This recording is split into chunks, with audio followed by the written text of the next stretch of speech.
So hello everyone, आज हम लोग न्यू चैप्टर क्लबिंग स्टार्ट करते हैं। तो लास्ट क्लास में हम लोग डिडक्शंस अंडर चैप्टर 6 से जो है पूरा कंप्लीट करके क्वेश्चन आंसर भी हो चुका था हम लोग। नाउ क्लबिंग बिकॉज क्लबिंग क्या है वो, अगर तुमको ग्रॉस टोटल इनकम कैलकुलेट करना है तो जैसे कि हम बोला एक other than 5 heads of income तुमको क्या क्या नॉलेज चाहिए। एक है तुम्हारा डिडक्शंस अंडर चैप्टर 6A वाला, इसका नॉलेज चाहिए। उससे पहले ये तो डिडक्शंस जीटीआई कैलकुलेट करने के लिए 5 हेड्स को छोड़ के भी 5 हेड्स प्लस तुमको क्लबिंग का भी नॉलेज चाहिए। क्लबिंग क्या होता है यहाँ पे जो अभी कराएंगे, बेसिकली क्लबिंग में क्या होगा, तुम्हारे स्पाउस या फिर तुम्हारा चिल्ड्रन का इनकम भी तुम्हारे इनकम में ऐड होगा। ठीक है, तो कुछ कुछ सेक्शन जहाँ पे कुछ कुछ ट्रांजेक्शन्स है, एप्लीकेबल ट्रांजेक्शंस, तो वहाँ पे देखेगा कि कुछ जहाँ तुम्हारा वाइफ का आदमी इनकम हो रहा है बट तुम्हारा बच्चे के नाम पे इनकम हो रहा है, but still you are the SSC, तो तुम्हारा नाम पे तुम्हारे इनकम में उसको कंसिडर किया जाएगा, वो तुम्हारा क्लब कर देगा, क्लबिंग प्रोविजंस। ठीक है, तो 5 हेड्स के साथ साथ क्लबिंग इंपॉर्टेंट है। दूसरा तुम्हारा एग्जेम्प्टेड इनकम, जो अलग से जो है कुछ कुछ एग्जेम्प्टेड इनकम, उसमें तुम्हारा एग्रीकल्चर वगैरह सब आ जाएगा। ठीक है, एक सेक्शन 10AA वाला आएगा जो पीजीबीपी का इसमें रिलेटेड, जो लोग बिजनेस में इन्वॉल्व हो उसके लिए। नाउ डिडक्शंस करेंगे हम लोग, उसके बाद set of and carry forward of loss करेंगे, ये तो चाहिए ही चाहिए। उसके बाद रिलीफ रिबेट करके फिर टैक्स लायबिलिटी। ठीक है, तब जाके कंप्लीट ये हो। अदरवाइज एक दूसरे से एक चैप्टर में से कोई भी एक चैप्टर अगर तुम छोड़ दोगे तो एक दूसरे से लिंक, तो क्वेश्चन कंप्लीट नहीं हो पाएगा तुमसे। 5 हेड्स करने के बाद ये करें। मतलब एक टैक्स लायबिलिटी को का सम्स आता है एग्जाम में, टैक्स लायबिलिटी कैलकुलेशन करें, टोटल इनकम कैलकुलेट करके टैक्स लायबिलिटी, तो उसके लिए 5 हेड्स का तो नॉलेज चाहिए, क्लबिंग का भी नॉलेज चाहिए, एग्जेम्पशंस एग्रीकल्चरल 10AA वाला। Okay, now deductions chapter 6A वाला, सेटअप कैरी फॉरवर्ड, फिर तुम्हारा रिलीफ रिबेट, ये सब का नॉलेज चाहिए तुमको वहाँ पे। उसके बाद जो कुछ कुछ चैप्टर है वो एक दूसरे से लिंक नहीं, अलग है। लाइक TDS TCS अलग एक चैप्टर है, एडवांस टैक्स अलग एक चैप्टर है, असेसमेंट रिटर्न अलग एक चैप्टर है। ये सब चैप्टर अलग से कुछ लिंक नहीं है, दे आर इंडिपेंडेंट एक चैप्टर है। बट बाकी जो चैप्टर्स है जो अभी तक जो कि एक दूसरे से लिंक है टोटल इनकम कैलकुलेशन के लिए। नाउ फर्स्ट सिनेरियो हम लोग करते हैं sir, transfer of assets to spouse. Spouse मतलब अगर हस्बैंड है तो वाइफ को दे रहा है, वाइफ है तो हस्बैंड को दे रहा है। सेक्शन कौन सा है याद रखना है, section 64 sub section 1 sub clause 4। Section 64 sub section 1 sub clause 4 क्या बोल रहे हैं, अगर where an asset other than house property, because house property को अलग से ट्रीटमेंट किया गया था, कहाँ पे, डीम्ड ओनरशिप वाला चैप्टर था ना हाउस प्रॉपर्टी का लास्ट में, कि अगर हस्बैंड स्पाउस को अगर घर दे दिया तो उस घर से जो भी इनकम आता है तो हस्बैंड का हाथ ही में जाएगा, ये माना जाएगा कि हस्बैंड ही डीम्ड ओनर है। ऑल दो लीगल ओनर वाइफ है, बट इनकम टैक्स का नज़र में डीम्ड ओनर किसको माना जाएगा, हस्बैंड को माना जाएगा। तो हाउस प्रॉपर्टी ऑलरेडी कवर था हाउस प्रॉपर्टी चैप्टर में, इसीलिए यहाँ पे हाउस प्रॉपर्टी छोड़कर बात बाकी चीज़ें यहाँ पे आएगी।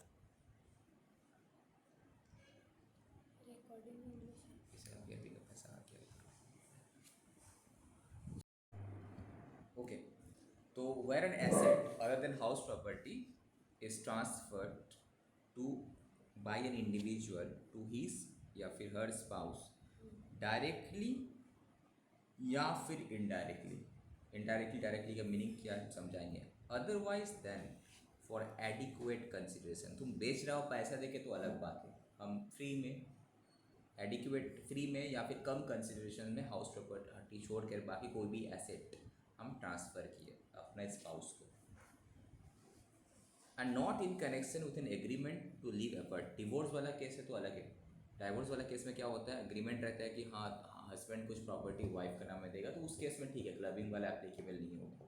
Okay, and the income from such asset, उस एसेट से जो भी इनकम होगा it is deemed to be the income of the transferor, जो ट्रांसफ़र किया था। अगर हस्बैंड वाइफ का नाम में ट्रांसफ़र किया था तो हस्बैंड का इनकम नहीं आया, वाइफ अगर हस्बैंड का नाम में ट्रांसफ़र की तो वाइफ का इनकम नहीं आया। ओहो भूल गए, क्लास के बाद बता देंगे उनको। ठीक है, please note that house property is already covered. House property के केस में क्या था, अगर सपोज मेरा हाउस प्रॉपर्टी है, अगर अपना वाइफ का नाम में ट्रांसफ़र कर देते तो वाइफ ओनर हो जाती, legal owner, but income tax का लीगल ओनर वाइफ है, बट इनकम टैक्स के नज़र में डीम्ड ओनर हम है जो ट्रांसफर होता है, तो उसका जो भी इनकम है मेरे ही हाथ में जाएगा, तो अलग से कवर था। तो इसीलिए यहाँ पे बोला है other than house property, because house property तो ऑलरेडी अलग से हम लोग कर चुके हैं। सो यहाँ पे कोई भी एसेट अगर ट्रांसफ़र करता है इंडिविजुअल उसके स्पाउस के नाम में, डायरेक्टली करे या फिर इनडायरेक्टली करे, otherwise for adequate consideration, that is either free में कर रहा होगा या फिर कम पैसा में सस्ता। ठीक है, एडिक्वेट कंसिडरेशन मतलब मार्केट प्राइस से कम प्राइस में। तो इन दैट केस उस एसेट से जो भी इनकम आएगा किसके हाथ में जाएगा, जो ट्रांसफेरर था, जो ट्रांसफ़र किया उसी का हाथ में जाएगा। एक्सेप्शन क्या है भाई, डाइवोर्स वाला केस, डिवोर्स, हस्बैंड वाइफ का अंदर डिवोर्स हो गया, वो लोग का अंदर जो भी एसेट वगैरह दिया एज पर एग्रीमेंट, उस केस में क्लबिंग एप्लीकेबल नहीं होगा। ठीक है, सो इसका एनालिसिस हम लोग करते हैं यहाँ पे। तो ट्रांसफ़र में भी डायरेक्ट हो सकता है या फिर इनडायरेक्ट भी हो सकता है। हाउ डायरेक्ट इनडायरेक्ट ये सब यहाँ पे एग्जांपल दिया है। सपोज हम क्या किया, हम डायरेक्टली वाइफ का नाम में ट्रांसफ़र करेंगे तो इनकम टैक्स पकड़ लेगा, तो हम जानबूझ के हम मेरा कोई फ्रेंड का नाम में दे दिया, अब मेरा फ्रेंड मेरा वाइफ को गिफ्ट दे रहा है, तो उस टाइप का बात। तो इनडायरेक्टली भी अगर तुम क्या पता चल गया तो वो भी तुम्हारा इसमें ही आना चाहिए। So now it is to be noted that what is club, क्या क्लब होगा, इनकम क्लब होगा। किससे, उस एसेट से, income from the asset, not income from income. अब क्या हुआ, सपोज मेरी वाइफ को हम कुछ भी एसेट गिफ्ट किए थे, उस पैसे सपोज शेयर्स ही मेरा गिफ्ट कर दिए थे, तो शेयर से जो इनकम उसका आया म्यूचुअल डिविडेंड के फॉर्म में, वो उसको कहीं और इन्वेस्ट की, तो एक तो उस इनकम से भी इनकम जनरेट की मेरी वाइफ, तो यहाँ पे कौन सा इनकम मेरा हाथ में क्लब होगा, तो मेरा इनकम जो उस पर्टिकुलर एसेट से जो इनकम आया था वो इनकम क्लब होगा, बट इनकम के ऊपर जो इनकम जो है वो क्लब नहीं होगा। ठीक है, अगर हाउस से इनकम ना आए तो क्लब क्यों होगा, ये सब एग्जाम्पल है, नीचे भी डिस्कस करेंगे। तो क्या क्लब होगा, income from the asset, not income from income. ठीक है, तीसरा, in case the amount is invested in partnership firm, अगर हम लोग पार्टनरशिप फर्म में अमाउंट इन्वेस्ट करते हैं, then clubbing provision shall apply as under. किस तरह से क्लबिंग प्रोविजन अप्लाई होगा, हो सकता है ना कि हम कोई पार्टनरशिप फर्म में हस्बैंड वाइफ मिलकर इन्वेस्ट किया, तो उस केस में कैसे अप्लाई होगा, तो बोल रहा है कि अब पार्टनरशिप फर्म से आपको शेयर ऑफ प्रॉफिट मिलेगा, सबसे पहला चीज़ मिलता है ना। अगर तुम कोई पार्टनरशिप फर्म का पार्टनर हो तो उसका शेयर ऑफ प्रॉफिट मिलता है, जो भी पार्टनर है।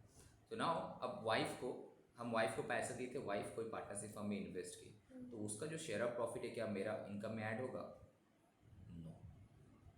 वाई, बिकॉज ये तो एग्जेम्प्ट है, बिकॉज जो कोई भी फर्म, कोई भी बिजनेस ऑर्गेनाइजेशन जो पार्टनरशिप फर्म है, वो जो प्रॉफिट करता है उसको वो तो टैक्स पे करता है गवर्नमेंट को, तो उस इनकम का ऊपर तो ऑलरेडी टैक्स पे कर चुका है, तो वही इनकम हमको डिस्ट्रीब्यूट कर रहा है, तो एक ही इनकम पे कितना बार टैक्स देगा गवर्नमेंट।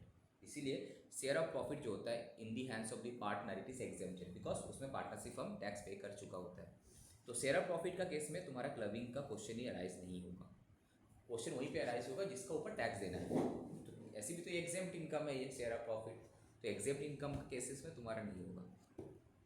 बट ये चीज़ रेमुनरेशन मिल रहे हैं, अगर हम पार्टनर हैं तो पार्टनर्स को सैलरी मिलते हैं पार्टनरशिप फर्म से, और हम जो कैपिटल इन्वेस्ट किए हैं वहाँ पे इंटरेस्ट मिलता है। उस केस में क्या, उस केस में तो मेरी वाइफ का इनकम हो रहा है, तो उसका इनकम तो मेरा हाथ में क्लब होना चाहिए, right.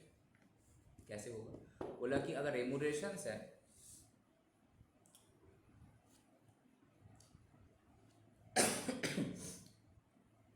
accrues on account of being working partner in the firm, therefore it cannot be clubbed। अगर रेमुनरेशंस है, अगर मेरी वाइफ उस फर्म की वर्किंग पार्टनर है, ठीक है, वो मेरा इसमें क्लब नहीं होगा, बिकॉज वो काम करती है इसलिए उसको सैलरी मिल रहा है, तो तब तो क्लब नहीं होना चाहिए पक्का, लॉजिकल भी है। मेरी वाइफ कोई पार्टनरशिप फर्म में पार्टनर है, काम भी करती है, वर्किंग पार्टनर, स्लीपिंग पार्टनर होता तो अलग बात है, वर्किंग पार्टनर है यहाँ पे, तो इसलिए उसको रेमुनरेशन मिल रहा है, उसका खुद का स्किल्स या क्वालिफिकेशन से, तो वो तो मेरे इनकम में क्लब नहीं होना चाहिए, तो ये can not be clubbed.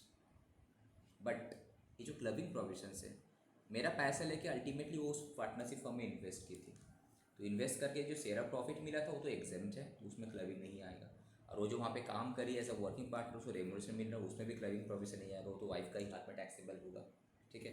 But जो इंटरेस्ट मिल रहा है इसमें तो क्लबिंग प्रोविजन आना चाहिए, income from that asset, that investment, asset is investment यहाँ पे, तो ये तो क्लबिंग प्रोविजन यहाँ पे एप्लीकेबल होना चाहिए, तो इंटरेस्ट पे क्लबिंग प्रोविजन एप्लीकेबल होगा, शेयर प्रॉफिट पे नहीं होगा, एग्जेम्प्ट है।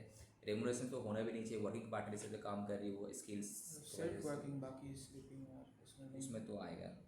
इंटरेस्ट मिल रहा है उसमें तो आएगा, इंटरेस्ट किस चीज़ से मिल रहा है, हम लोन दिए थे या फिर कैपिटल इन्वेस्टमेंट किए थे, वाइफ पैसे मेरे पैसे दे किए, तो उसका इनकम का ऊपर क्लबिंग प्रोविजन एप्लीकेबल हो जाएगा। Now where the amount is invested in partnership concern, क्या होता है, वो खुद पार्टनर है, वो खुद ओनर है वहाँ पे, दैट इज पार्टनरशिप में नहीं है, इन दैट केस क्या होगा, द प्रॉफिट जो है proportionate of the profit is to be club, because यहाँ पे वहाँ पे तो पार्टनरशिप फर्म टैक्स पे कर रहा था, यहाँ पे इन केस ऑफ प्रोप्राइटरशिप कंसर्न क्या होता है, जो इंडिविजुअल का टोटल इनकम कैलकुलेट होता है, नॉट उसका कंपनी का नाम है, इंडिविजुअल कैलकुलेट होगा फिर उसको टैक्स पे करने पड़ता है, तो यहाँ पे इंडिविजुअल कैलकुलेट करेगा जिस टाइम, दूसरे टाइम इसका हाथ में क्लब में आ जाएगा। पार्टनरशिप फर्म का केस में क्या होता है, तुम प्रॉपर पीजीबीपी में निकालने पड़ता है उसका टैक्स, हम लोग प्रॉफिट पीबीटी कैलकुलेट किए, टैक्स पेमेंट किए, उसके बाद शेयर ऑफ प्रॉफिट दिए टैक्स पे करने के बाद, तो वहाँ पे एग्जेम्प्ट हो गया। बट इन केस ऑफ जो प्रोप्राइटरशिप कंसर्न, जो हम खुद ओनर हैं यहाँ पे, तो इसका जो भी इनकम है हम कैलकुलेट करने पड़ेगा, वो जो इनकम है उसके ऊपर टैक्स, तो एज ए इंडिविजुअल हम पे करें, not as a business organisation का नाम पे, एज ए इंडिविजुअल हमको टैक्स पे करने पड़ता है। इनकेस ऑफ अगर तुम कोई बिजनेस कर रहे हो एज अ सोल प्रोप्राइटरशिप, तुम्हारा फर्म का कोई तो नाम ही नहीं रहेगा ना, एक सोल को नाम नहीं, ना तुम पार्टनरशिप फर्म में कोई एग्रीमेंट नहीं, कोई नाम है, नाम नहीं रहेगा ना तुम्हारा फर्म का इसमें। इस केस में तुम्हारा क्या होगा, तुमको खुद as a individual tax pay करने पड़ेगा, तो वहाँ पे तो क्लबिंग प्रोविजन एप्लीकेबल होगा, वाइफ का जो इनकम आ रहा होगा। नाउ रिलेशनशिप ऑफ ये इंपॉर्टेंट है कि क्लबिंग कब आएगा, कि भाई relationship of husband and wife should subsist both time पे at the time of transfer of asset. जब हम एसेट ट्रांसफ़र किए तो हम दोनों हस्बैंड वाइफ थे, चाहे जो भी जिसको ट्रांसफ़र किया होगा, एंड जब एट द टाइम जब इनकम जनरेट हो रहा है किसी का भी हाथ में, वाइफ का हाथ में, अगर हस्बैंड देते तो वाइफ के हाथ में, वाइफ देते तो हस्बैंड के हाथ में, तो उस टाइम भी रिलेशनशिप हस्बैंड वाइफ रहना चाहिए। ऐसा नहीं कि सब जब हम ट्रांसफ़र किए थे तब हम लोग हस्बैंड वाइफ थे, जब इनकम जनरेट हो तब डिवोर्स हो गया, अलग हो गया, तो तुम्हारा क्लबिंग प्रोविजन नहीं आएगा, जिसका इनकम है उसी का हाथ में टैक्सेबल होगा। ओके, तो इसका मतलब कुछ समझ में आ रहा है तुमको, कि शादी करने से पहले जो ट्रांसफ़र करने का है गर्लफ्रेंड को ट्रांसफ़र कर दो, बिकॉज तब तो हस्बैंड वाइफ था ही नहीं, तो उसका इनकम गर्लफ्रेंड के हाथ में टैक्सेबल होगा, राइट। अगर शादी के बाद किए होंगे तो हस्बैंड वाइफ हो गए, तो अगर हस्बैंड का हाथ में टैक्स हुआ तो फायदा मतलब किसका है, इसमें फायदा है, अगर उसका हुआ ना हस्बैंड, तुम्हारा इनकम अगर ज़्यादा है, तुम्हारा टैक्स रेट ज़्यादा हो जाए, 30% टैक्स रखे तो तुम चले जाओगे। इंडिविजुअल हो तो तुम्हारा भी टैक्स रेट कम रहेगा, उसका भी टैक्स रेट कम रहेगा, ठीक है। प्लस वो भी एक 80C का जो लिमिट है तुम्हारे लिए 1,50,000 है, उसके लिए भी 1,50,000 है, तुम तो 1,50,000 ही क्लेम कर सकता है, बट उसके पास अगर किया हो तो तुम्हारा वाइफ, उसका मतलब तुम्हारा वाइफ का पास अगर किया होगा तो ठीक है, वो क्या उसके पास 1,50,000 है, राइट। तो 2% के पास तो अलग अलग सबके पास लिमिट है ना, 80C का 80D का सबके पास, तो तुम्हारा नुकसान ही हुआ ना जितना ज़्यादा इनकम। इसीलिए क्या होता है, ये जो सेल कंपनी, कुछ दिन पहले तुम लोग एक इसका क्या नाम है यार, नाम बोलो, अदानी, अदानी का जो केस क्या चला, सेल कंपनी खोल के बैठा है, सेल कंपनी खोलने का जरूरत क्यों पड़ता है, बिकॉज इनकम टैक्स का बेनिफिट, और कुछ नहीं। बाहर खुला है, इंडिया के बाहर से। हाँ, इनकम टैक्स का बेनिफिट, जितना ज़्यादा कंपनी हम फॉर्म करेंगे उसमें उतना ज़्यादा इनकम टैक्स बेनिफिट है सब, बिकॉज सबका अलग अलग इनकम टैक्स कैलकुलेट होगा तुम्हारा, राइट। चलो, सो नाउ इंपॉर्टेंट क्या है कि भाई चेक करना है कि हस्बैंड वाइफ का रिलेशनशिप दोनों टाइम पे रहना चाहिए, जब एसेट का ट्रांसफर तब भी, और जब इनकम हो रहा है तब भी। बीच में अगर नहीं है, या उस टाइम में था अभी है, या फिर अभी है अब पहले था अभी नहीं है, तो तुम्हारा नहीं होगा clubbing applicable, right. If property is acquired out of pin money there would be no clubbing. Pin money मतलब पॉकेट मनी। अब सपोज तुम अपना वाइफ को कुछ पैसा देता था खर्चा के लिए, उसी से वो बेचारे सेविंग्स की, अब उसी से कुछ इन्वेस्टमेंट की, वहाँ से इनकम हो रहा, तो ये भी क्लबिंग में लगा देगा इनकम टैक्स डिपार्टमेंट, तो गलत बात है ना, तो ये तो नहीं होना चाहिए, ठीक है। In that case you have to proof करने पड़ेगा कि हाँ ये पिन मनी से ही है, तुम कुछ गिफ्ट वाला तुम कुछ गिफ्ट नहीं किया था उसको, पॉकेट मनी से ही है। तो most of the case practically बताओ, इतना कोई क्लबिंग प्रोविजन नॉर्मली लगा नहीं सकता, सब कोई बोल दे पिन मनी में, तो कुछ खाली एसेट का केस है, प्रॉपर्टी का केस में क्लबिंग प्रोविजन लग जाता है। Where an individual ट्रांसफ़र किया original shares to spouse, spouse को हम ओरिजिनल शेयर्स ट्रांसफ़र किए कोई भी कंपनी का, सपोज एक ITC का कंपनी में मेरा शेयर्स इन्वेस्ट है, हम वाइफ को वाइफ नाम में ट्रांसफ़र कर दिए, एंड द कंपनी बाद में लेटर ऑन बोनस शेयर भी दिया, बिकॉज बोनस शेयर क्या होता है, जो एग्जिस्टिंग शेयर होल्डर होता है उसको बोनस शेयर मिलता है, ठीक है। And allowed the bonus shares there on था बुक लिखा, then the income from such bonus shares cannot be clubbed in the hands of transferor, because क्योंकि जब द मोमेंट हम उसको शेयर्स ट्रांसफ़र किए, उससे जो रिलेटेड इनकम आएगा उसी वही मेरा हाथ में क्लब होना चाहिए। शेयर्स ट्रांसफ़र करने के बाद now she is the share holder, अब वो सामने वाला कंपनी उसको बोनस इशू किया, तो उससे जो इनकम है उसका हाथ में क्लब होना चाहिए, मेरा हाथ में क्लब नहीं होना चाहिए ना वहाँ पे। अब देखिए अभी तक जो हम लोग छः पॉइंट डिस्कस किए उसी का यहाँ पे एग्जाम्पल के साथ करेंगे, ठीक है। फर्स्ट क्वेश्चन है, एक्स गिफ्ट किया 1 लाख का डिवेंचर्स। डिवेंचर एक काइंड ऑफ सिक्योरिटीज़ है, बॉन्ड डिवेंचर एक काइंड ऑफ इन्वेस्टमेंट है। हम बॉन्ड में परचेस हम क्या किया, डिवेंचर परचेस किए थे कोई कंपनी का। डिवेंचर्स क्या होता है कि समटाइम्स कंपनी को जब रिक्वायरमेंट होता है पैसे का तो 3 सोर्सेस है। एक तो बैंक से लोन ले सकता है कंपनी, दूसरा मार्केट में शेयर इशू कर सकता है। बैंक से लोन लेने में या शेयर इशू करने में डिफरेंस क्या है, बैंक से अगर लोन लिया कंपनी का एक ऑब्लिगेशन आ जाता है कि हर महीने इंटरेस्ट पे करने पड़ेगा, प्रिंसिपल रिपेमेंट करने पड़ेगा, राइट। और अगर हम बैंक से लोन नहीं लेके अगर शेयर्स इशू करते हैं तो मेरा ऑब्लिगेशन कुछ नहीं है, कंपनी प्रॉफिट के तो डिविडेंड देगा up to the company, right. तीसरा, अगर हम डिवेंचर लेते हैं तो उसमें क्या है, मेरा डिवेंचर है कि इसमें हमको हर साल इंटरेस्ट पे करने पड़ेगा और प्रिंसिपल का रिपेमेंट हम जब मैच्योरिटी होगा तब पे करेंगे। लोन है कि इसमें ईएमआई में प्रिंसिपल प्लस इंटरेस्ट दोनों पे करने पड़ेगा हमको मंथली। और डिवेंचर है कि इसमें को प्रिंसिपल पे करने का भी ज़रूरत नहीं है। तो वो 10 साल का डिवेंचर है, 10 साल बाद हम पे करेंगे उसका प्रिंसिपल, अभी सिर्फ इंटरेस्ट देंगे, राइट। तो तीनों में ये डिफरेंस है तुम्हारा। तो सपोज कोई कंपनी डिवेंचर इशू किया तो as a investor I have purchase this, I bought this debenture, अब हम इसको वाइफ के नाम में गिफ्ट कर दिए। हम से आना है, हमको लगा अरे यार मेरा इसमें इनकम आ जाएगा, तो इनकम टैक्स बचाने के लिए की बड़ी इनकम टैक्स तो पता चली जाएगा। सो नाउ उसी से वाइफ को इनकम आया 10,000 रुपया and the amount is, and wife उसके पास ये 10,000 रुपया लेके री इन्वेस्ट की एंड वहाँ से 1,000 रुपये इनकम की। अब बताओ क्लबिंग में कौन से इनकम आएगा? 1,000 आएगा कि नहीं आएगा? नहीं आएगा, राइट। क्यों नहीं आएगा? बिकॉज इनकम फ्रॉम इनकम नहीं होगा sir, income from that asset आएगा।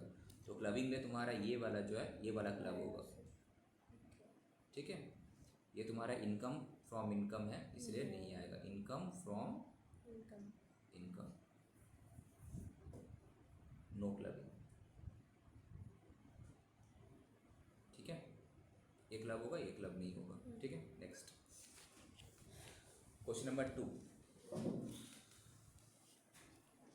मेरा पुराना बुक ओपन करा तो नीचे वाला।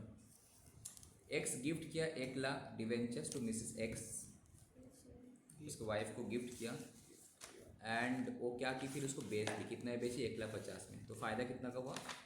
ट्रांसफर और गिफ्ट एक चीज़ है। ट्रांसफ़र करना जो गिफ्ट मतलब फ्री में होता है, ट्रांसफ़र में भी फ्री हो सकता है या फिर विदाउट कंसिडरेशन हो सकता है, कुछ भी हो सकता है। गिफ्ट वर्ड बोलीजिए मतलब विदाउट कंसिडरेशन, जीरो वैल्यू। तो यहाँ पे कैपिटल गेन कितना का हुआ? सीजी 50,000 का हुआ, 7.107, ठीक है। कंटेंट खोलो, Now, फर्स्ट पेज खोलो। ये जो कैपिटल गेन,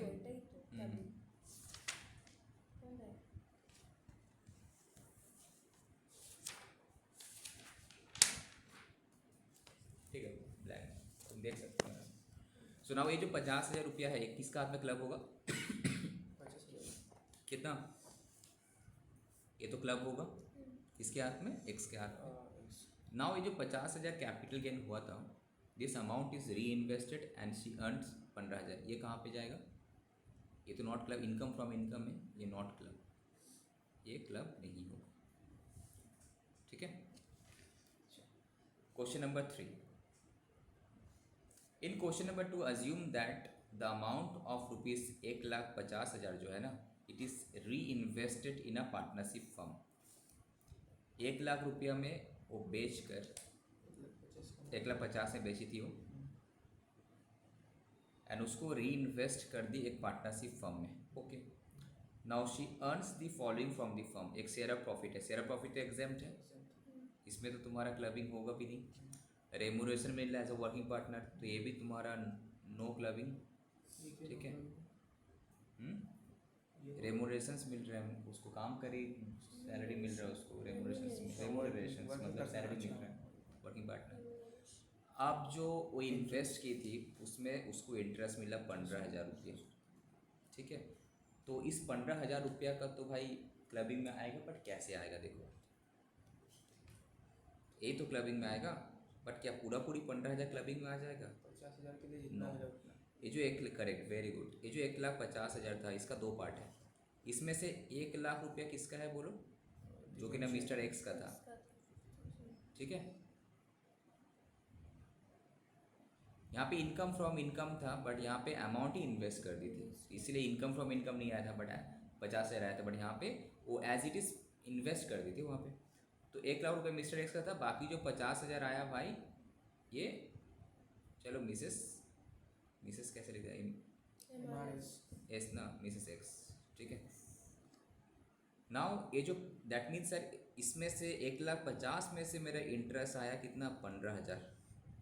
तो 1,00,000 में से कितना आएगा, 15,000, 1,50,000 के लिए है, तो 1,00,000 के लिए कितना, ठीक है। तो ये वाला इतना इनकम उसके हाथ में क्लब हो जाएगा, मिस्टर एक्स के हाथ में, और बाकी मिसेस एक्स को ये दिखाने पड़ेगा 15,000। रोहित एक बार चेक करो, तुम्हारा बुक में ऐसे ही हम सॉल्व कराए थे ना, एज फार एज रिमेंबर, देखो चेक करो तो एक बार, फोटो भेज दे। ऐसे ही था शायद। बाकी इसमें आएगा बैलेंस, ठीक है। तो क्लबिंग में बस इतना ही आएगा तुम्हारा, यही क्लब होगा तुम उसके हाथ में, ठीक है।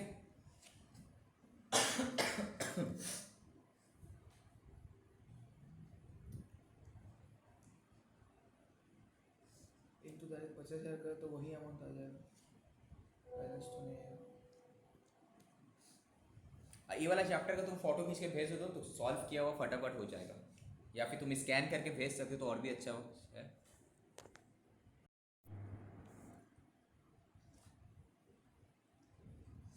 प्रोप्राइटरी बिजनेस मतलब एक ही ओनर था वहाँ पे, was started by Shrimati Rani in the year 2020 में।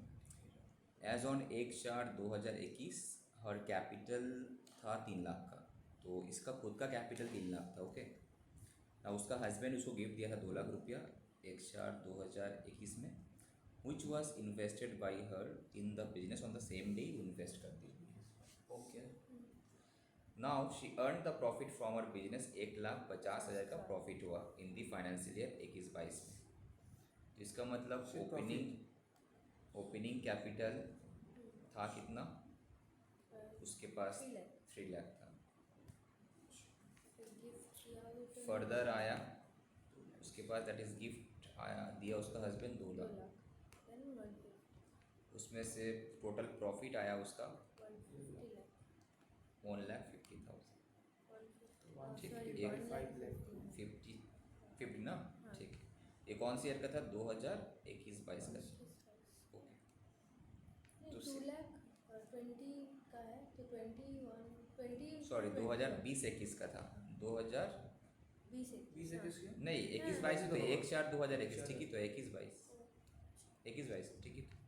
अब 2022-23 में क्या होगा, अच्छा एक बात बताओ, ये मेरा ओपनिंग कैपिटल था, ये फर्दर कैपिटल इन्वेस्ट हुआ था, और ये तुम्हारा प्रॉफिट हुआ था, तो मेरा क्लोजिंग कैपिटल क्या होगा, ऐड हो जाएगा ना, ये दिस प्लस प्रॉफिट ऐड हो जाता है ना। प्रॉफिट जितना हो तो मेरा यहाँ पे ओपनिंग कैपिटल जो है वहाँ का क्लोजिंग मतलब यहाँ का ओपनिंग कितना हुआ, 3 + 5.5 6.5 लाख, 6,50,000 यहाँ पे हो गया होगा, राइट। टैक्स नहीं लगेगा प्रॉफिट के ऊपर। वो तो उस साल का जो है 21-22 का हो चुका है जो प्रोपोर्शनेट, अब हम 22-23 का कैलकुलेट करेंगे ना, यहाँ पे क्वेश्चन में दिया है। Now in the year fine and 3 lakh 22-23 में उसका प्रॉफिट कितना हुआ, 3,90,000। ना compute the income to be club for assessment year 23-24, मतलब प्रीवियस ईयर 22-23 के लिए करना है हमको, इसका भी तुम कर सकते हो, अभी हम बता देंगे। इन दी हैंड्स ऑफ श्रीमती रानी का हस्बैंड का हाथ में कितना जाएगा बताओ, तो क्या होना चाहिए, आशीष बोलो इस केस में क्या होना चाहिए। तुमको देखने पड़ेगा सर, ये जो 6,50,000 है, ठीक है, इसमें से उसका इनकम हुआ 3,90,000, राइट। तो इसको हमको ब्रेक करने पड़ेगा बेसिकली, कि इसमें से तुम्हारा 2 लाख रुपया तो उसके लिए था, किसका, मिस्टर एक्स का था, तो उस 2 लाख से जो भी इनकम होगा बेसिकली हमको प्रोपोर्शनेट करने पड़ेगा, राइट। तो वो तुम्हारा मिस्टर एक्स के हाथ में जाएगा, बाकी जो है तुम्हारा इसके हाथ में श्रीमती रानी का हाथ में जाएगा। देखो यहाँ पे भी हम ऐसे ही कराए थे कैलकुलेशन करके।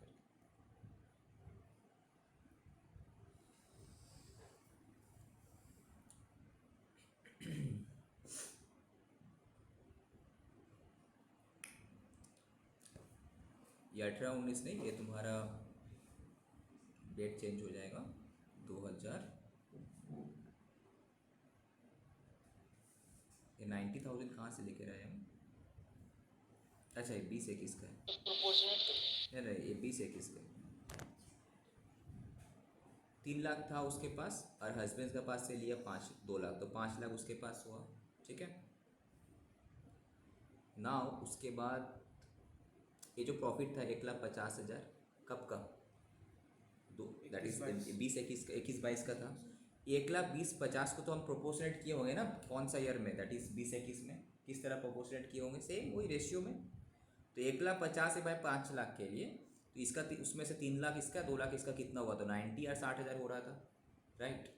तो ना अब हम ऐड करेंगे, 3,90,000 यहाँ पे हुआ और यहाँ पे तुम्हारा कितना हुआ, 2,60,000, तो टोटल कितना हुआ, क्लोजिंग कैपिटल 6,50,000। उसका ब्रेकअप पता चल गया कि 6,50,000 में से किसका कितना है, कि भाई 3,90,000 है अपना वाला, ठीक है, एंड 2,60,000 ये, बिकॉज अगर 2 लाख नहीं होता तब तो एटलीस्ट 3,90,000 होता, तो 2 लाख है बोल के और 1,60,000 आया, ठीक है। तो हम वो जो 1,50,000 हुआ था प्रॉफिट, इसको हम प्रोपोर्शनेट कर दिए इस अपना वाला एंड हस्बैंड वाला का जो अमाउंट पे, तो देखा कि सर 6,50,000 हो रहा। अब नाउ इस साल में ये तुम्हारा था, हम लोग का क्वेश्चन के हिसाब से आएगा, तो सर एक फिनेंशियली तो 21-22 था ना, फिनेंशियल ईयर ही तो प्रीवियस ईयर 21 22, और यहाँ पे तुम्हारा आ जाएगा सपोज 22 23, ठीक है। अब 22 23 में क्या होगा तुम्हारा, वही जो क्लोजिंग कैपिटल है वही चीज़ यहाँ पे ओपनिंग कैपिटल बन जाएगा, कितना वो 3,90,000 2,60,000, तो प्रॉफिट कितना है 3,90,000 आया, तो उसी को तो ब्रेक करना, इसी रेशियो में सेम चीज़ ब्रेक कर दिया हम। तो बताओ ओन वाला इतना गया, रानी के हाथ में जाएगा, बाकी जो 1,56,000 है इस साल का क्लब होगा हस्बैंड का इसमें, ठीक है। तो दैट मीन्स क्या हो रहा है, फर्स्ट हस्बैंड वाला 2 लाख तो था, तो हमेशा हस्बैंड वाला 2 लाख भी तो बढ़ते जाएगा ना, हस्बैंड वाला 2 लाख से जितना इनकम आया फिर हस्बैंड वाला का कैपिटल में तो ऐड होगा ना, जैसे कि यहाँ पे, तो इस दैट मीन्स फर्स्ट ईयर 60,000 रुपये क्लबिंग हुआ होगा, इस साल 1,56,000 क्लबिंग होगा, राइट।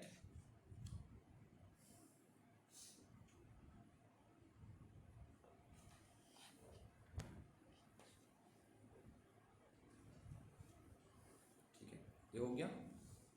अब इसको करते हैं, यहीं से करा देते हैं, तो सेम कोई अमेंडमेंट यहाँ पे है नहीं, बस डेट चेंज होगा। क्वेश्चन नंबर 5 देखो, अब Mister Pritam gifted ₹2,00,000 10% debenture to Mrs Priyam. Pritam का वाइफ नहीं है मगर मिसेस प्रियम, किसी और मिस लिखा है। मिस प्रियम, अच्छा मिस प्रियम बोलिए। इन दी कोर्स ऑफ फ्रेंड, जो कहानी हम तुमको बताए, शादी से पहले फ्रेंड थी, तो जब गिफ्ट किया तब तो हस्बैंड वाइफ नहीं था भाई, ठीक है। लेटर ऑन उसको शादी कर लिया, अब प्रियम का जो भी इनकम आया उस डिवेंचर से किसके हाथ में टैक्सेबल होना चाहिए, प्रियम का हाथ में, वो लड़की का हाथ में जाएगा। क्यों, बिकॉज शादी का टाइम पे, सॉरी हस्बैंड वाइफ दोनों टाइम में होना चाहिए था, जब तुमको गिफ्ट दिया एंड जब उस एसेट से इनकम आ रहा है, क्या दोनों टाइम में हस्बैंड वाइफ था, नहीं था ना। जब गिफ्ट दिया तब तो हस्बैंड वाइफ नहीं था, वो लोग कौन था, नॉर्मल फ्रेंड था।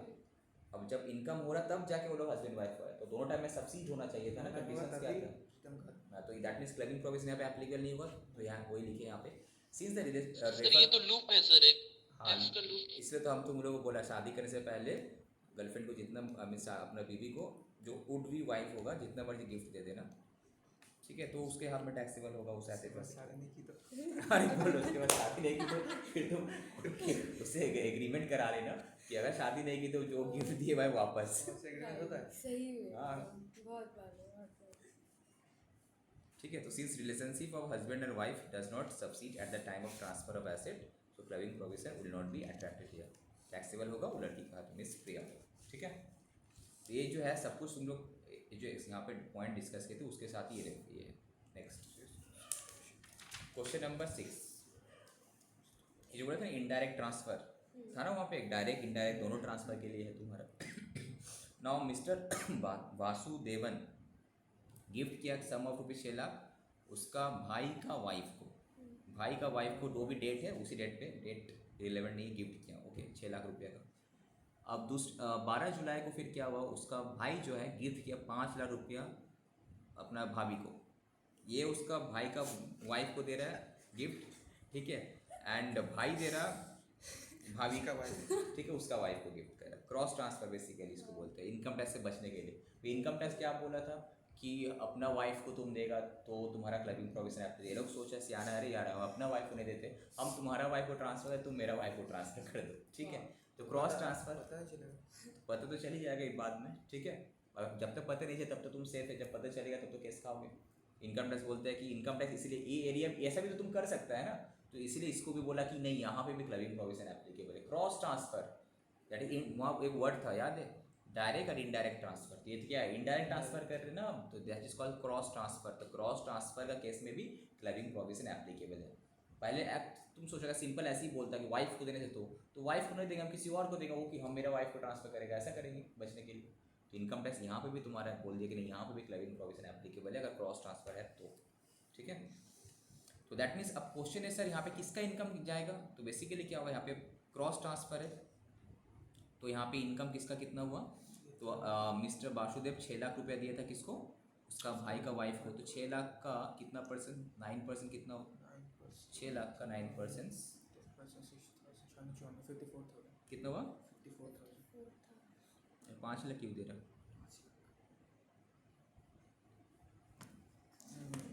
सर एक का इंटरेस्ट दिया वैसे।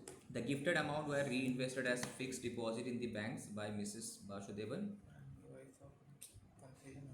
And wife of Mrs Vasudevan brother on एक, अच्छा ये पैसा दिया था री इन्वेस्ट की फिक्स डिपॉजिट में, और उसकी वाइफ क्या की, और 1/9 को 9% में इंटरेस्ट में इन्वेस्ट की। तो डिस्कस द कंसिक्वेंसेस, ठीक है, ओके फाइन।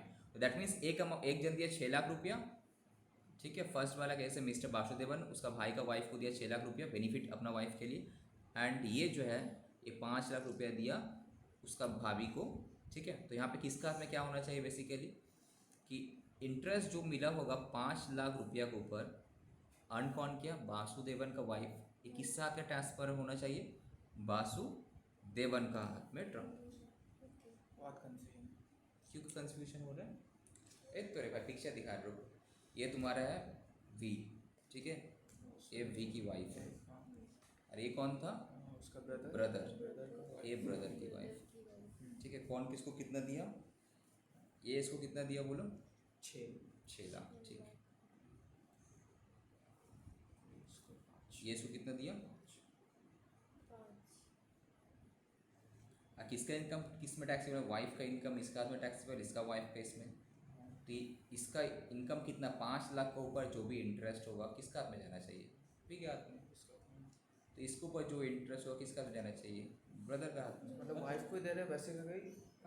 दैट मीन्स क्या, मेरा वाइफ को 5 लाख रुपये का बेनिफिट के लिए हम दूसरा का वाइफ को 6 लाख रुपया दिए, तो मेरा वाइफ का हाथ में इनकम तो 5 लाख के ऊपर ही होगा ना, ठीक है।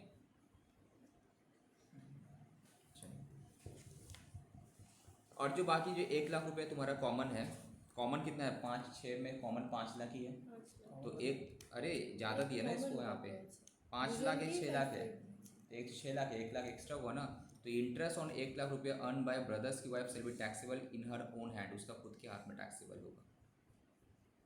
1 लाख रुपया हम एक्स्ट्रा दिए ना यहाँ पे, एक्स्ट्रा जो 1 लाख रुपया है ये ब्रदर्स का वाइफ का हाथ में ही टैक्सेबल होगा। अब ब्रदर का हाथ में इतना टैक्स, 1 लाख के ऊपर जो इंटरेस्ट होता है, ये 5 लाख के ऊपर जो होगा वो कॉमन वाला तो 5 लाख ही है ना, बाकी जो एक्स्ट्रा दिया है ठीक है, अपना वाइफ को तो नहीं दिया ना हम एक्स्ट्रा 1 लाख रुपये, दूसरा का वाइफ को दिए हम, तो ठीक है गिफ्ट है, तो क्लबिंग प्रोविजन नहीं होगा यहाँ पे, ठीक है। सिंपली चीज़ है, कॉमन अमाउंट अगर है तो वही तुम्हारा दोनों का हाथ में टैक्सेबल होगा, उसके ऊपर जो भी इनकम आएगा, जो uncommon amount that is extra amount, जो भी जिसको एक्स्ट्रा अमाउंट दिया तो जिसको मिला वो अपना टैक्स पे करेगा, ठीक है। यहाँ पे मेरा उसका वाइफ को कितना मिला, 5 लाख ही मिला ना, 5 लाख ऊपर जो भी इनकम होगा इसका हाथ में टैक्सेबल होगा। अब इसका वाइफ को 6 लाख मिला, पर 6 लाख तो ये खुद नहीं दिया, वो दिया, कॉमन कितना है 5 लाख है ना, तो 5 लाख जो कॉमन है उसमें से इंटरेस्ट ब्रदर का हाथ में जाएगा, बाकी जो 1 लाख अनकॉमन है उसका इंटरेस्ट उसी का वाइफ का हाथ में जाएगा 1 लाख का, तो वही चीज़ यहाँ पे समझाया है। अब समझ आया पिक्चर से, क्लियर, जिसका वाइफ का इनकम उसी का हस्बैंड का इनकम भी जाएगा ना, ठीक है।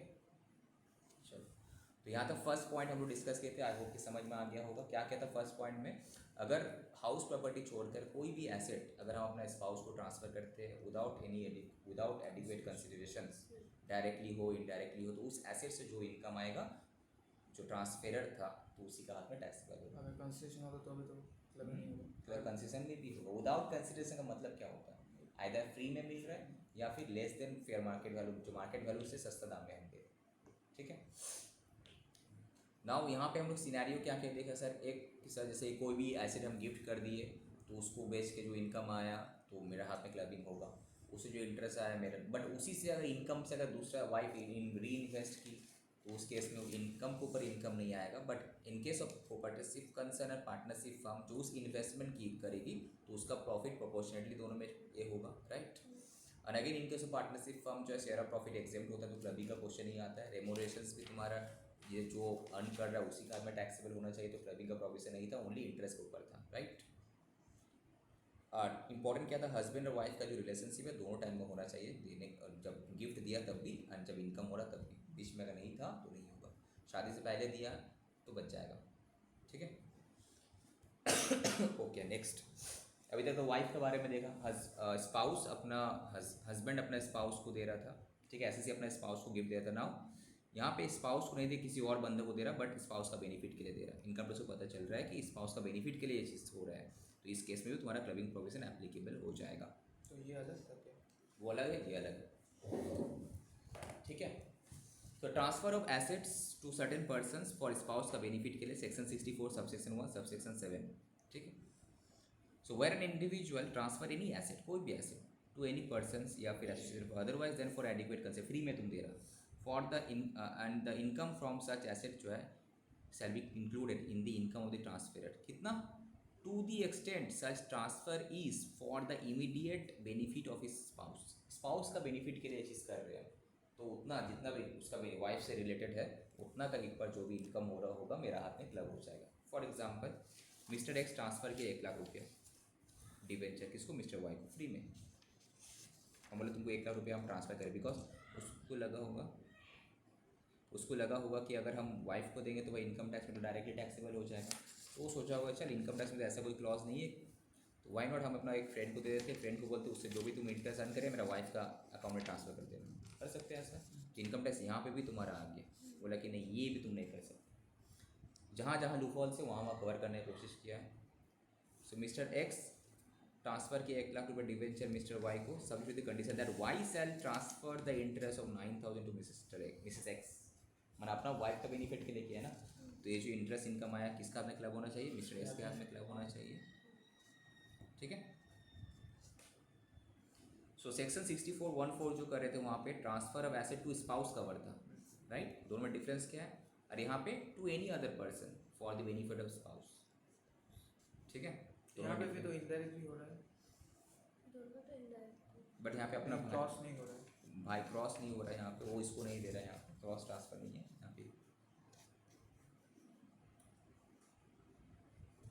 कह रहे और कहाँ, तुम बस 2 ही पेज दिया है क्या? सर एक और पीडीएफ दी है उसके हम अंदर दिए थे पूरा तो पहले आपको करके। ठीक, अच्छा ये वाला सेकंड वाला, ओके।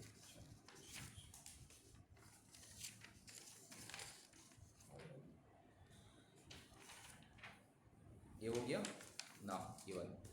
तो transfer of assets to sons wife, अभी तक अपना वाइफ को था, अपना वाइफ के लिए खुद ही दे रहे थे हम डायरेक्टली इनडायरेक्टली, अपना वाइफ के लिए थर्ड पर्सन को दिया तब भी आएगा, अपना वाइफ को नहीं दे रहे हम अपना बेटा का बहू को, दैट इज बोमा, बंगाली में बोमा बोलते हैं ना, हिंदी में क्या बोलते हैं, बहू, बहू बोलते हैं ना, तो बहू को या फिर बोमा को अगर हम देते हैं गिफ्ट कोई भी एसेट वगैरह ट्रांसफ़र तो उसका भी तुम्हारे हाथ में आएगा, ठीक है। नाउ वेरन सन का वाइफ मतलब सन्स का वाइफ, दूसरा का वाइफ, डॉटर का मैं क्यों नहीं एक्सचेंज कर रहा, मतलब वाइफ लोग को ही क्यों दे रहे तो और किसको देगा, जब कमा भी तब आसार में आए, मतलब किसी जो कमा रहा है उसी को किसी को बेटे को ही ट्रांसफर कर दो, ऐसे नहीं होगा। बेटे को ट्रांसफ़र करेगा तो फिर बेटा का इनकम में तो आ ही जाएगा तुम्हारा, इसलिए बचेगा कोई नहीं। सन का वाइफ है लेकिन डॉटर का हस्बैंड नहीं होगा,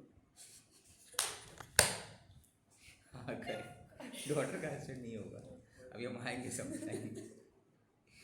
where an asset is transferred by individual to his sons का वाइफ, सन्स का वाइफ बोला है, ठीक है, डॉटर का वाइफ, डॉटर का हस्बैंड नहीं, जमाई बाबू का है तो वो तो जमाई बाबू का हाथ में इनकम टैक्सेबल होगा, ठीक है, तो क्लबिंग तो मेरा इसमें आएगा नहीं। तो where an asset is transferred by individual to his sons का वाइफ डायरेक्टली या फिर इनडायरेक्टली, सेम चीज़ जो तुम्हारा वाइफ के लिए अभी अपना वाइफ के लिए कर रहे थे सेम चीज़ सन्स का वाइफ के लिए भी अगर सेम होगा तो सेम मेरा हाथ में टैक्सेबल होगा, मैंने सन्स का वाइफ का है तो सन का हाथ में नहीं होगा, लड़का का हाथ में नहीं, मेरे ही हाथ में, उसका ससुर का हाथ में, आई मीन सास ससुर जो भी होगा उसके हाथ में ऐड होगा, ठीक है। Now where an asset is transferred by individual to his sons का वाइफ, सन्स लड़का का वाइफ में directly indirectly otherwise than adequate consideration. So उसमें से जो भी इनकम आएगा it will be deemed to be the income of the transferor, मतलब ससुर मोसाई, ससुर मोसाई का होगा, दैट इज ससुर जी का तो ये होगा। ट्रांसफर का तो इसमें कोई मतलब क्या बोलते हैं, एग्रीमेंट होगा ना, ट्रांसफर agreement होगा, होता है। पता चल जाता है ना,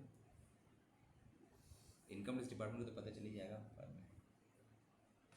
ओके, सो नाउ सेम चीज़ जैसा वहाँ पे किए थे वाइफ में, सेम फिर सेम वहाँ पे भी था ना, अपना वाइफ के लिए सर्टेन पर्सन दे रहा था तो अपना लड़का का वाइफ के लिए सर्टेन पर्सन, तो सेम चीज़ यहाँ पे एप्लीकेबल होगा, राइट। सेम सेम पूरा है, अगर अपना वाइफ वाला याद हो तो सन्स का वाइफ वाला भी याद रहेगा, ठीक है। चलो बेटा बहू बोलते हैं ना।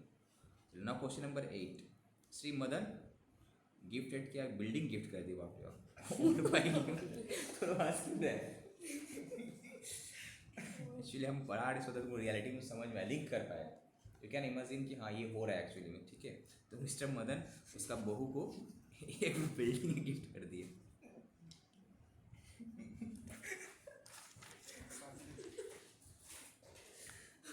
ओके, अभी क्वेश्चन नंबर 8 रीड करते हैं। ये जो है बिल्डिंग गिफ्ट किया था ना, बिल्डिंग से इनकम कितना आ रहा है 10,000 per month through out the year.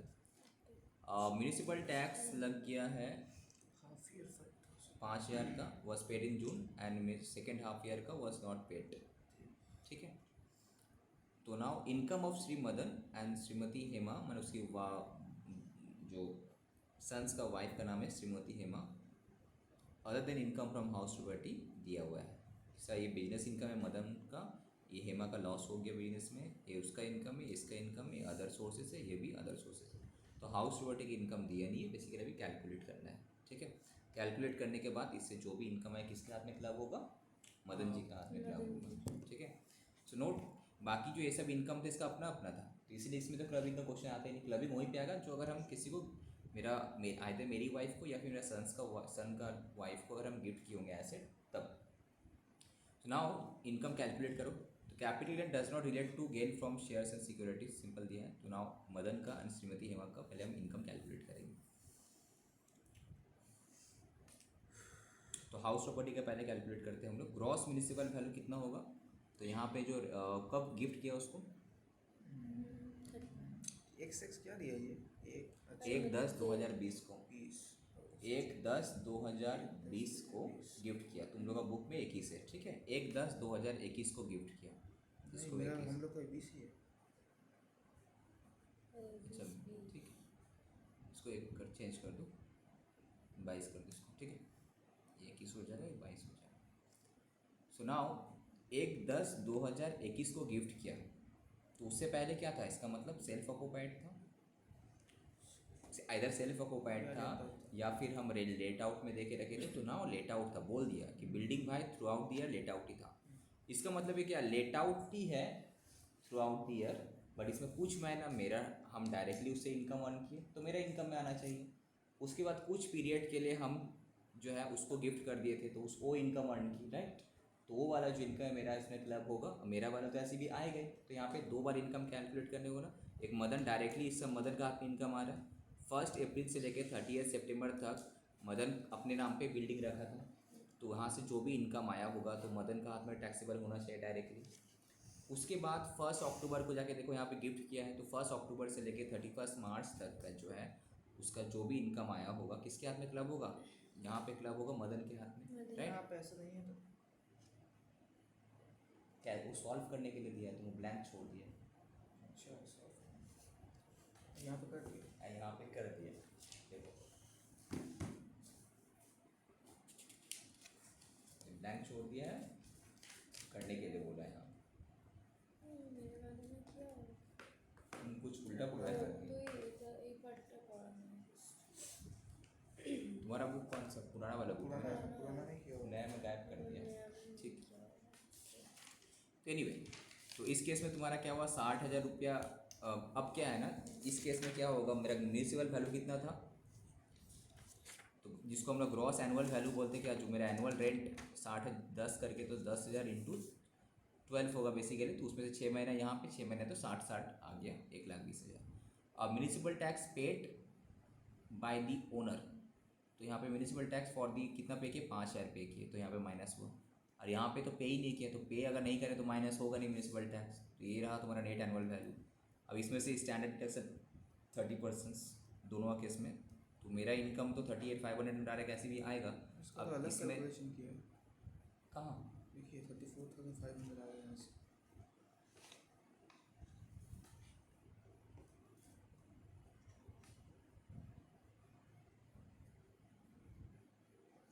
अरे अल्टीमेटली आंसर सेम होगा, 80,500 ही आंसर आएगा। ये समझाने के लिए यहाँ पे अलग किए, ठीक है, सेम चीज़ ही है बट ये समझाने के लिए अलग से यहाँ पे किया कि पहले तुमको बता रहे कि श्रीमती हेमा का जो है यहाँ पे तुम्हारा कितना आ रहा, वो हम आ रहे बता रहे उसको 42,000 आ रहा, तो ये अल्टीमेटली इसी का हाथ में क्लब होना चाहिए, राइट। तो ये चीज़ जो है हम अलग से किए हैं, ये वाला पोर्शंस हम चाहे तो नहीं भी कर सकते, बिकॉज वो पता ही है तो क्लब होगा ही मेरे ही हाथ में, राइट। तो वाई नॉट तुम एक काम करो, इसको ऐसा करो जैसे नया मैट में है 1,20,000 ले लो उसको, और ये कितना 5,000 ही मिलेगा, और ये कितना होगा 1,15,000 और उसका 30% हो जाएगा तुम्हारा 34,000। तो नेट में आंसर कितना होगा तुम्हारा 80,500, हाँ कि नहीं। जब हमको पता ही है कि ये मेरा गिफ्टेड वाला प्रॉपर्टी इसका इनकम तो क्लब होगा ही, तो दो बार कोई कैलकुलेट करेगा ही नहीं। ये जस्ट तुम लोगों को समझाने के लिए ये मैट में पहले वाला मैट में अलग करके दिया है, अदरवाइज एक ही साथ होगा 80,500, राइट। अब उसके इसका बिजनेस इनकम ये सब तो क्लब होगा ही नहीं, तो टोटल इनकम समझ में आ गया, ठीक है। नेक्स्ट ये सब क्या होगा? ये तो अपना अपना इनकम बता दिया यहाँ पे, देखो बिजनेस इनकम किसका कैपिटल इनकम बता दिए ना, तो टोटल इनकम बोला था तो पाँचों हेड्स का इनकम ऐड होगा ना वहाँ पे, ठीक है। नाउ रेमुनरेशंस ऑफ अ स्पाउस, इस अब क्या है, सपोज स्पाउस को तुम्हारा कुछ रेमुनरेशंस मिल रहा है, सेक्शन 64 सब सेक्शन 1, 2। अभी तक क्या था, गिफ्ट से रिलेटेड सब कुछ देख रहे थे, स्पाउस को गिफ्ट दिया तो उससे इनकम आएगा, और सन्स का वाइफ को गिफ्ट दिया उससे इनकम आएगा। अब क्या हम कुछ गिफ्ट वगैरह, मेरी वाइफ कहीं पे काम कर रही है जहाँ पे हम भी पार्टनर है या फिर मेरा कोई सब्सटेंशियल इंटरेस्ट है, कोई इन्फ्लुएंस है, तो उस केस में क्या होगा, ठीक है। सो इंपॉर्टेंट है, लेट्स सी। बोला an individual is chargeable to tax in respect of any remuneration received by the spouse from a concern in which the individual has substantial interest। इसका मतलब सर substantial interest होता क्या है, you have to know the meaning of it कि sir ये होता क्या है। दैट मीन्स अगर मेरी वाइफ कोई ऐसा कंसर्न मतलब कोई ऐसा ऑर्गेनाइजेशन में काम करती है जहाँ पे मेरा बहुत अच्छा सब्सटेंशियल इंटरेस्ट है, मतलब हो सकता है हम मेजॉरिटी शेयर होल्डर हम ही है, या फिर जो है मैनेजिंग पार्टनर हम ही है, या फिर इसका मीनिंग है, देखो 3 मीनिंग है यहाँ पे। वोटिंग पावर जो है 20% से भी ज़्यादा मेरा है उस कंपनी का, मतलब 20% से भी ज़्यादा शेयर होल्ड हम होल्ड करके टॉप लेवल ऐसा नहीं काम करता है उस, या फिर अगर हम उसका जो प्रॉफिट है उसका 20% से भी ज़्यादा हकदार में हम हैं, ठीक है। मीनिंग क्या है, देखो what is substantial interest, an individual को is deemed to have a substantial interest if he individually या फिर along with his relative hold करता है equity shares at least 20% of the voting power, ठीक है, नॉट लेस देन, उससे ज़्यादा होना चाहिए कंपनी, और he is entitled to not less than 20% of the profit in the case of concern other than company. तो कंपनी के केस में वोटिंग, अगर कंपनी है, मेरी वाइफ अगर कोई कंपनी में काम करती है, तो अगर हम मेरा उसमें 20% से ज़्यादा शेयर होल्डिंग है, तो उस वाइफ का जो भी इनकम हो रहा है तो मेरा हाथ में क्लबिंग हुआ। इट हैज़ सम एक्सेप्शन जो हम बताएंगे थोड़ा पहले बाद में। अब दूसरा सिनेरियो, सपोज मेरी वाइफ कंपनी में नहीं, कोई फर्म में, कोई एलएलपी फर्म या फिर कोई पार्टिसिपेट कंसर्न वगैरह में काम करती है जो कि ना कंपनी नहीं है, तो उस केस में हमको देखा जाए कि बट हम वहाँ पे बिजनेस पार्टनर है हो सकता है, और उसका प्रॉफिट है 20% का हकदार हम है, तो ये भी माना जाएगा कि इसमें भी मेरा सब्सटेंशियल इंटरेस्ट है उस कंसर्न में। तो इस केस में भी जो मेरी वाइफ जो वहाँ पे काम कर रही है उसका जो भी रेमुनरेशंस मिल रहा है मेरे ही हाथ में टैक्सेबल होगा, ओके। बट बोला कि अगर दोनों हस्बैंड वाइफ का दोनों का है तो क्या होगा, हस्बैंड वाइफ का दोनों का है तो अब किसका हाथ में क्लब होगा भाई, तो हस्बैंड और वाइफ का में से जिसका भी इनकम ज़्यादा है उसका हाथ में क्लब होगा। हस्बैंड का भी इसमें 20% से ज़्यादा वोटिंग पावर है, वाइफ का भी है, तो अब बताओ क्लबिंग किसका हाथ में होगा, उसका ज़्यादा होगा। तो पहले इस इनकम को छोड़ के तुम देख लो किसका इनकम ज़्यादा है, तो जिसका इनकम ज़्यादा उसी का इसमें वो दूसरा वाला का इनकम क्लब होगा, रेमुनरेशंस वाला इनकम, ठीक है। देख यहाँ पे एक एग्जांपल आया था, suppose mister x has 26,000 equity shares in X limited, और मिसेस एक्स उसका वाइफ को भी 25,000 है एक्स लिमिटेड में, एंड उस कंपनी का टोटल शेयर ही 1 लाख, तो 1 लाख में से दैट इज 26% ये होल्ड करती है, 25% ये, दोनों मिला के इतना, तो इसका भी 25%, 20 से ज़्यादा, इसका 20 से ज़्यादा, दोनों सिचुएशन है। अब तो किसका इनकम क्लब होगा, तो हम लोग को चेक करने पड़ेगा कि वहाँ पे जो रेमोनेशंस है जिसको भी मिल रहा होगा उसको छोड़ के बाद बाकी इनकम किसका ज़्यादा है, टोटल इनकम, तो जिसका ज़्यादा होगा उसी का इसमें क्लब होगा। दैट इज यहाँ पे both mister and Mrs x receive a remuneration of 1 lakh, तो इसको हटा दो, इसको छोड़ के बाद बाकी इनकम को देखो। बिसाइड दिस मिस्टर एक्स का इनकम कितना है बिजनेस का, 1 लाख है, एंड मिसेस एक्स का कितना है 80,000 है, तो किसका ज़्यादा है, मिस्टर एक्स का, तो मिस्टर एक्स का हाथ में मिसेस एक्स का जो सैलरी है वो क्लब होगा। ओके, बिजनेस से इनकम रेमुनरेशन छोड़ के, मतलब रेमोनेशन छोड़ के बाकी जो भी इनकम है टोटल करके देख लो किसका इनकम ज़्यादा आ रहा है, जो भी इनकम है बाकी इस पर्टिकुलर आइटम को छोड़कर, रेमोनेशन को छोड़कर, ठीक है। तो जिसका इनकम ज़्यादा रहा उसी का हाथ में टैक्सेबल क्लब होगा बेसिकली। यहाँ पे इस केस में हम लोग देखा किसका इनकम ज़्यादा आ रहा है, 1 लाख है, तो इसी केस में यहाँ पे क्लब हुआ। ओनली रेमोनेशन कितना था, 50,000 करके था शायद, टोटल मिला के both mister and Mrs x receive a remuneration of 1 lakh per annum, दोनों का मिला करें तो 1 लाख है डायरेक्ट, 50-50, ठीक है।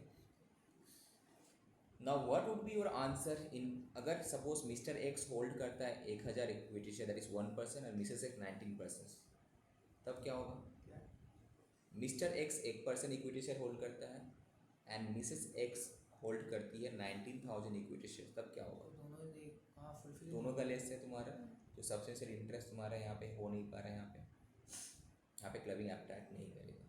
सपोज क्वेश्चन नंबर 11 में क्या हुआ, now what would be your answer if suppose x hold करता है 20,000 शेयर्स, तो सब्सटेंशियल इंटरेस्ट है, और मिसेस एक्स कोई शेयर होल्ड नहीं करती, पर मिस्टर एक्स को जो सैलरी मिल रहा है फॉर विच उसके पास एक टेक्निकल क्वालिफिकेशन भी हो सकता है, चार्टर है, CMA है, कंपनी से रिलेटेड डॉक्टर है, इंजीनियर कुछ भी है, तो इस केस में क्या क्लबिंग होना चाहिए, यही एक्सेप्शन है। बोल रहा है क्या, क्लबिंग प्रोविजन एप्लीकेबल नहीं होगा अगर सामने वाले को रेमोनेशन मिल रहा because of his own skill, technical qualification की वजह से, तो ऑल दो उसका हस्बैंड का उसमें या फिर उसका स्पाउस का सब्सटेंशियल इंटरेस्ट है, तब भी एक क्लबिंग प्रोविजन में अट्रैक्ट नहीं होगा, ठीक है।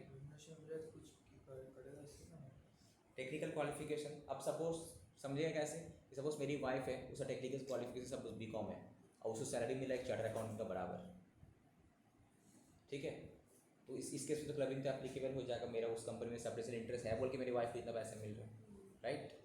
अगर मेरी वाइफ सच में एक CA है और उसको जो सैलरी मिल रहा है बाकी लोगों को भी सेम सैलरी है, तो वहाँ पे क्लबिंग प्रोविजन तो एप्लीकेबल भी नहीं होना चाहिए, ठीक है ना। ऐसे बोल देगा टेक्निकल क्वालिफिकेशन या बोल दिया क्वेश्चन में,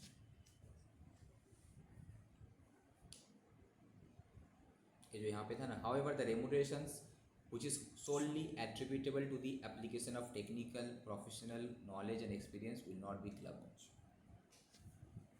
ठीक है। अब आए थे भाई माइनर चाइल्ड में, तो वाइफ वाला कवर हो गया, तो वाइफ वाला को जो एसेट दे रहे थे उससे जो भी इनकम आएगा क्लबिंग में आएगा, ठीक है। वाइफ का बेनिफिट किसी और को दे रहे, क्रॉस ट्रांसफ़र फ्रेंड को दे रहे, तो वो भी आ जाएगा। सन्स का वाइफ को दे रहे, बेटा का बहू, दैट इज बेटा का बहू ना, मेरी मतलब बहू को दे रहे, तो वो भी तुम्हारा आ जाएगा, सेम चीज़ था। अब क्या था, तुम्हारा हस्बैंड अगर वाइफ स्पाउस कहीं पे काम कर रही व कर रहा है जहाँ पे स्पाउस का सब्सटेंशियल इंटरेस्ट है, तो वहाँ पे भी क्लबिंग प्रोविजन एप्लीकेबल होगा। तो प्रोवाइडेड अगर सामने वाला का टेक्निकल क्वालिफिकेशन है, जॉब कर रही है, पैसा मिल रहा है, तो एक्सेप्शन है, वो नहीं हुआ क्लबिंग में। और हस्बैंड वाइफ दोनों का सब्सटेंशियल इंटरेस्ट है, तो जिसका भी इनकम ज़्यादा है उसको छोड़कर उसी का इसमें क्लब होगा, ठीक है। नाउ माइनर चाइल्ड, तो तुम्हारा माइनर चाइल्ड का नाम पे तुम बहुत सारा खोल के रखा है account, FD RD savings account, ये वो, तो उससे जो भी इनकम हो रहा है किस में जाएगा, मम्मी या पापा जिसका भी इनकम ज़्यादा है उसी का हाथ में क्लब होगा। मम्मी या पापा जिसका भी इनकम ज़्यादा है, इस इनकम को छोड़ के, जो इनकम को तुम ऐड करने का सोच रहा है उसको छोड़ के बाद बाकी इनकम तुम देख लो, टोटल इनकम किसका ज़्यादा है, तो जिसका भी इनकम ज़्यादा है उसी के हाथ में क्लब होगा। मम्मी ऑब्वियसली, मम्मी पापा नहीं तो और किसका हाथ में क्लब होगा, ठीक है। अब यहाँ पे कुछ एग्जाम्स मिलते हैं, 1500 रुपये करके एग्जाम्स भी मिलते हैं, ठीक है। So the income of the minor child, तो income of the minor child will be included in the total income of the that parent, जिसका total income excluding that income जो है क्लबिंग वाला, ये वाला income is greater than, ठीक है। where marriage of the parents does not subside, तो जो उसको मेंटेन करता है, ठीक है, उसी के हाथ में क्लब होगा। Okay, next, income of married minor daughter shall not be club, उसका तो हस्बैंड में चले जाएगा ना। देखो एक माइनर डॉटर है और उसका शादी हो गया तो उसका तो हस्बैंड हो गया ना, तो उसका जो भी इनकम उसका हस्बैंड कहाँ पे टैक्सेबल होगा? क्यों होगा शादी में माइनर? शादी तो हो गया ना। शादी तो हो गया ना।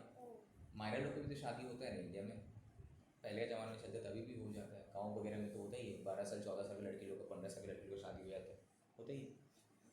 क्लास 12 पास की, 10 पास की लड़की को शादी देता है गाँव देहात में, होता है ना अभी भी इंडिया में।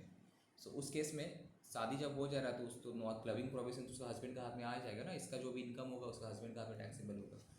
तो इसीलिए मैं अगर माइनर डॉटर है, मैरिड है, ओनली माइनर डॉटर होता तो ऑब्वियसली मम्मी पापा का हाथ में क्लबिंग बट होता है। अगर ये मैरिड मतलब हुआ देन ये हो गई एडल्ट तो इसको मिलेगा। हाँ उसके बाद क्या होगा? तो हस्बैंड वाइफ जो नॉर्मल वाला प्रोविजन है ना, हस्बैंड वाइफ एडल्ट हो या फिर माइनर हो, ये तो नॉर्मल उसका हस्बैंड का हाथ में टैक्सेबल होगा ना, ठीक है।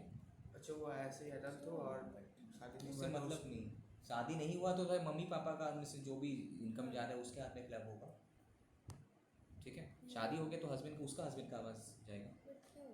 बट क्यों मतलब? ये अगर एडल्ट हो गई, शादी हो गया है माइनर तो अभी भी तो तुम्हारा अभी जो हमें जो इतना जो डिस्कस किए यहाँ पे वाइफ जो थी वो तो एडल्ट थी, तो वहाँ भी तो क्लबिंग प्रोविजन एप्लीकेबल क्यों हो रहा था ना। So when in clubbing is not, कब क्लबिंग अट्रैक्टेड नहीं है, तो एक तो तुम्हारे मैरिड माइनर डॉटर है कि इसमें क्लबिंग अट्रैक्ट नहीं होगा, तुम्हारा उसका जो भी इनकम है, शादी हो गया तो उसका हस्बैंड के पास इनकम में ऐड होगा। दूसरा तुम्हारा क्या है कि अगर सपोज मेरा जो माइनर चाइल्ड है वो जो इनकम कर रहा है उसका खुद का स्किल टैलेंट नॉलेज का वजह से, सपोज सिंगर है, डांसर है या फिर कोई प्लेयर है, कोई भी आर्टिस्ट है, उसका अपना स्किल टैलेंट नॉलेज का वजह से अगर इनकम कर रहा होगा तो उसी का हाथ में टैक्सेबल होगा, क्लबिंग में ऐड नहीं है, मम्मी और पापा का इसमें ऐड नहीं होगा, ठीक है। दूसरा अगर तुम्हारा एक income of a minor child है जो कि ना सफ़र करा फ्रॉम अ डिसेबिलिटी, जो सेक्शन 80U में डिस्कस किए, तो वो भी तुम्हारा क्लबिंग में नहीं आएगा। माइनर चाइल्ड कोई मैनुअल काम वगैरह कर रहा है उसका भी इसमें नहीं आएगा, ठीक है। और तीसरा जो इंपॉर्टेंट बताया, कोई ऐसा एक्टिविटी में इन्वॉल्व है कुछ जहाँ पे उसका application of skill talent knowledge है, जैसे वाइफ का केस में छोड़ दिया तो यहाँ पे भी छोड़ दिया, ठीक है। सो एग्जाम्पशन, अगर सपोज माइनर चाइल्ड का इनकम क्लब हुआ तो मम्मी और पापा जिसका भी हाथ में क्लब हुआ होगा उसको 1500 रुपये पर चाइल्ड एग्जाम्पशन मिल जाएगा, टोटल साल भर का 1500 रुपीज़ का एग्जाम्पशन मिलेगा। ये एग्जाम्पशन नहीं मिलेगा अगर मम्मी और पापा अगर न्यू टैक्स रेजिम में है तो, ठीक है। अब एक क्वेश्चन से क्वेश्चन नंबर 13 समझ में आ रहा तुम लोगों को? सो इस चैप्टर का नॉलेज का बिगर तुम टोटल इनकम कैलकुलेट नहीं कर पाओगे, राइट, इट इज इम्पॉर्टेंट। मतलब 6 के बाद ये वाला क्लबिंग आता है। आगे पीछे कुछ भी करके तुम कर सकते हो। और जीटीआई के बात करना था। जीटीआई से पहले, जीटीआई कैलकुलेट से पहले तुमको ये नॉलेज चाहिए ना, इस नॉलेज का बिगर तुम जीटीआई कैसे कैलकुलेट करोगे? Question 13, mister A has 3 minor children, 3 minor child है उसके पास, उसमें से ट्विन डॉटर है, एक सन है। Income of the twin daughters 2000 रुपये पर एनम ईच, ठीक है, दैट इज़ 2 2 4000 है, एंड सन का है 1200 रुपये per annum. Compute the income in respect of the children to be clubbed in the hands of Mr. A. Assume that the SSC has opted for old regime because new regime में तो मिलते भी नहीं exemptions, club तो हो जाएगा but exemption नहीं मिलेगा जो 1500 का मिल रहा था। नाउ सबसे पहले हम क्या करेंगे, माइनर चाइल्ड का इनकम वगैरह देख लेते किसका कितना है। तो माइनर डॉटर का जो इनकम है 4000 रुपया है, तो क्लब होगा मिस्टर ए का हाथ में, कितना पूरी ऐड हो जाएगा ना, कुछ एग्जाम्शन नहीं मिलेगा, 1500 रुपये पर चाइल्ड है ना, ठीक है। तो 1000 रुपये अल्टीमेटली टैक्स उसके इनकम में जाके ऐड होगा, राइट। एग्जाम्शन क्या होता है, उसी टाइम में माइनस हो जाता है, जब ये टोटल इनकम में घुसेगा इसका उसी टाइम में ऐड हो जाएगा, राइट। ये इनकम जो भी नीचे का था उसी हेड में पर्टिकुलर जाके हेड में ऐड होगा। अब माइनर सन था 1200 इनकम है उसका, तो पूरी ओनली एग्जाम हो जाएगा, 1500 तक तो एग्जाम भी था, राइट। नहीं, टोटल 1000 रुपये तुम्हारा उसका इसमें क्लब हुआ, राइट, क्लियर। नेक्स्ट, यहाँ पे मम्मी और पापा दोनों का दे दिया, अब उसका बेटा बेटी का भी इनकम है, तो किसका हाथ में इनकम जाए, मम्मी और पापा जिसका भी इनकम सबसे ज़्यादा है उस क्लबिंग वाला इनकम को छोड़कर उसी का हाथ में क्लब होगा। तो जैसे कि मम्मी और पापा का अलग से हमको इनकम यहाँ पे कैलकुलेट करने होगा, मिस्टर एंड मिसेस एक्स, ठीक है। एंड डॉटर का भी कुछ डॉटर के इनकम अगर स्किल टैलेंट का वजह से होगा तो डायरेक्ट डॉटर ही टैक्स पे करेगी, टैक्सेबल इनकम प्रोवाइडेड। अगर डॉटर के इनकम 2.5 लाख से कम है तो कुछ टैक्स पे करने की ज़रूरत ही नहीं है, बट इनकम तो उसी का हाथ में टैक्सेबल होगा, राइट। सो नाउ किसका कितना क्वेश्चंस बता रहा है कि मिस्टर एक्स का सैलरी है 5 लाख, मिसेस एक्स का सैलरी 8 लाख, देख के पता लग रहा है कि मिसेस एक्स का ज़्यादा है, तो क्लबिंग उसी के हाथ में होना चाहिए। Now next. आप तो सैलरी छोड़ के बाकी अरे यार किसका सैलरी छोड़कर, हाँ, किसका सैलरी छोड़ के हम बात किए कि जो चीज़ हम लोग क्लब करने जा रहे हैं उसको छोड़कर। वहाँ पे क्या था, रेमोनरेशन का क्लबिंग का बात चल रहा था वाइफ का, उसीलिए रेमोनरेशन को छोड़ के कर रहे थे। यहाँ पे क्या माइनर चाइल्ड के डिस्कस कर रहे हैं ना यहाँ पे, तो माइनर चाइल्ड की इनकम को छोड़ के डिस्कस होता है, ठीक है, जो अलग सिनेरियो था ना। वहाँ पे तुमको डिसाइड करना था कि इन वाइफ का रेमोनरेशन तुम्हारा इसमें आएगा कि नहीं आएगा। जिसका तो वहाँ पे हम टोटल इनकम में से, दोनों में से टोटल इनकम फिर हम लोग चेक किए थे वहाँ पे। सो माइनर सन को स्कॉलरशिप मिला, माइनर सन को अगर स्कॉलरशिप मिलता है तो क्या ये क्लब होना चाहिए? सोचो। नहीं। बिकॉज ये तो उसका स्किल टैलेंट इसका वजह से मिला स्कॉलरशिप, ये तो क्लब नहीं होना चाहिए। स्कॉलरशिप वाला तुम्हारा not to be club, right. देखो 8,000 जो मिला था तुम्हारा माइनर चाइल्ड को, ये तुम्हारा इसमें नहीं आया। और ऐसे भी स्कॉलरशिप जो मिलते हैं वो तो हम लोग का एग्जाम्प्ट होता है, बिकॉज हम लोग जो इनकम फ्रॉम अदर सोर्स का चैप्टर किए थे वहाँ पर हम लोग को पता है कि वो तुम्हारा एग्जाम्प्ट हो जाता है। नेक्स्ट, मैरिड है बट माइनर डॉटर है, इंटरेस्ट इनकम है, क्या क्लब होगा? ए गलत बोले, सेल ऑल्सो भी क्लब है, नॉट बोल रहे थे, गलत समझे, क्लब होगा, सेल ऑल्सो भी, हम नॉट बोल रहे थे। मतलब हस्बैंड नहीं देगा, हस्बैंड एडल्ट होने के बाद बोल रहे हस्बैंड भी माइनर। अरे मैरिड डॉटर है, माइनर डॉटर है, शादीशुदा है, तो उसका पापा का, मम्मी पापा का हाथ में क्लब वही तो होगा। बोल रही थी वो, वही बोल रहे थे तुम, वहाँ पे हम ऑल्सो भी था, हम नॉट समझे तब से समझा रहे। अगर उसके बाद मैरिड माइनर ख़त्म हो जाएगा तो नॉर्मल केसेस में शादी हो गया तो उसका वहाँ पे चले जाएगा। एनीवे, तो मैरिड माइनर डॉटर है, इंटरेस्ट इनकम मम्मी पापा में से जिसका भी इनकम ज़्यादा है उसके हाथ में क्लब होगा, बट माइनस 1500 रुपया के एग्जाम्पशन 10, 15 बार, 10, 32 बार, ठीक है। माइनर डॉटर है, उसका इंटरेस्ट इनकम वो तो क्लब हो गई, ठीक है, माइनस 1500 रुपया exemption.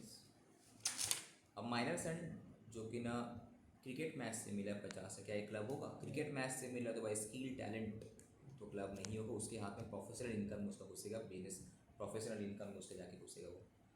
Interest from investment of the above मिले, इसी इनकम से वो क्या किया, इंटरेस्ट किया, तो इसका क्या होगा? यस, 50 जो डायरेक्ट इनकम अर्न किया 50,000 वाला वो तुम्हारा ठीक है क्लबिंग नहीं होगा, बट उसको जो इंटरेस्ट इनकम हो अदर देन कोई भी इनकम, ठीक है, वो तो तुम्हारा क्लब होगा, उसमें भी 1500 रुपये का एग्जाम्पशन मिल जाएगा सामने वाला, ठीक है। इसका सोल्यूशन समझ में आया क्या? कोई सोल्यूशन दिख देना है तुम लोग, दिखाना है, बोलो, सब हो जाएगा।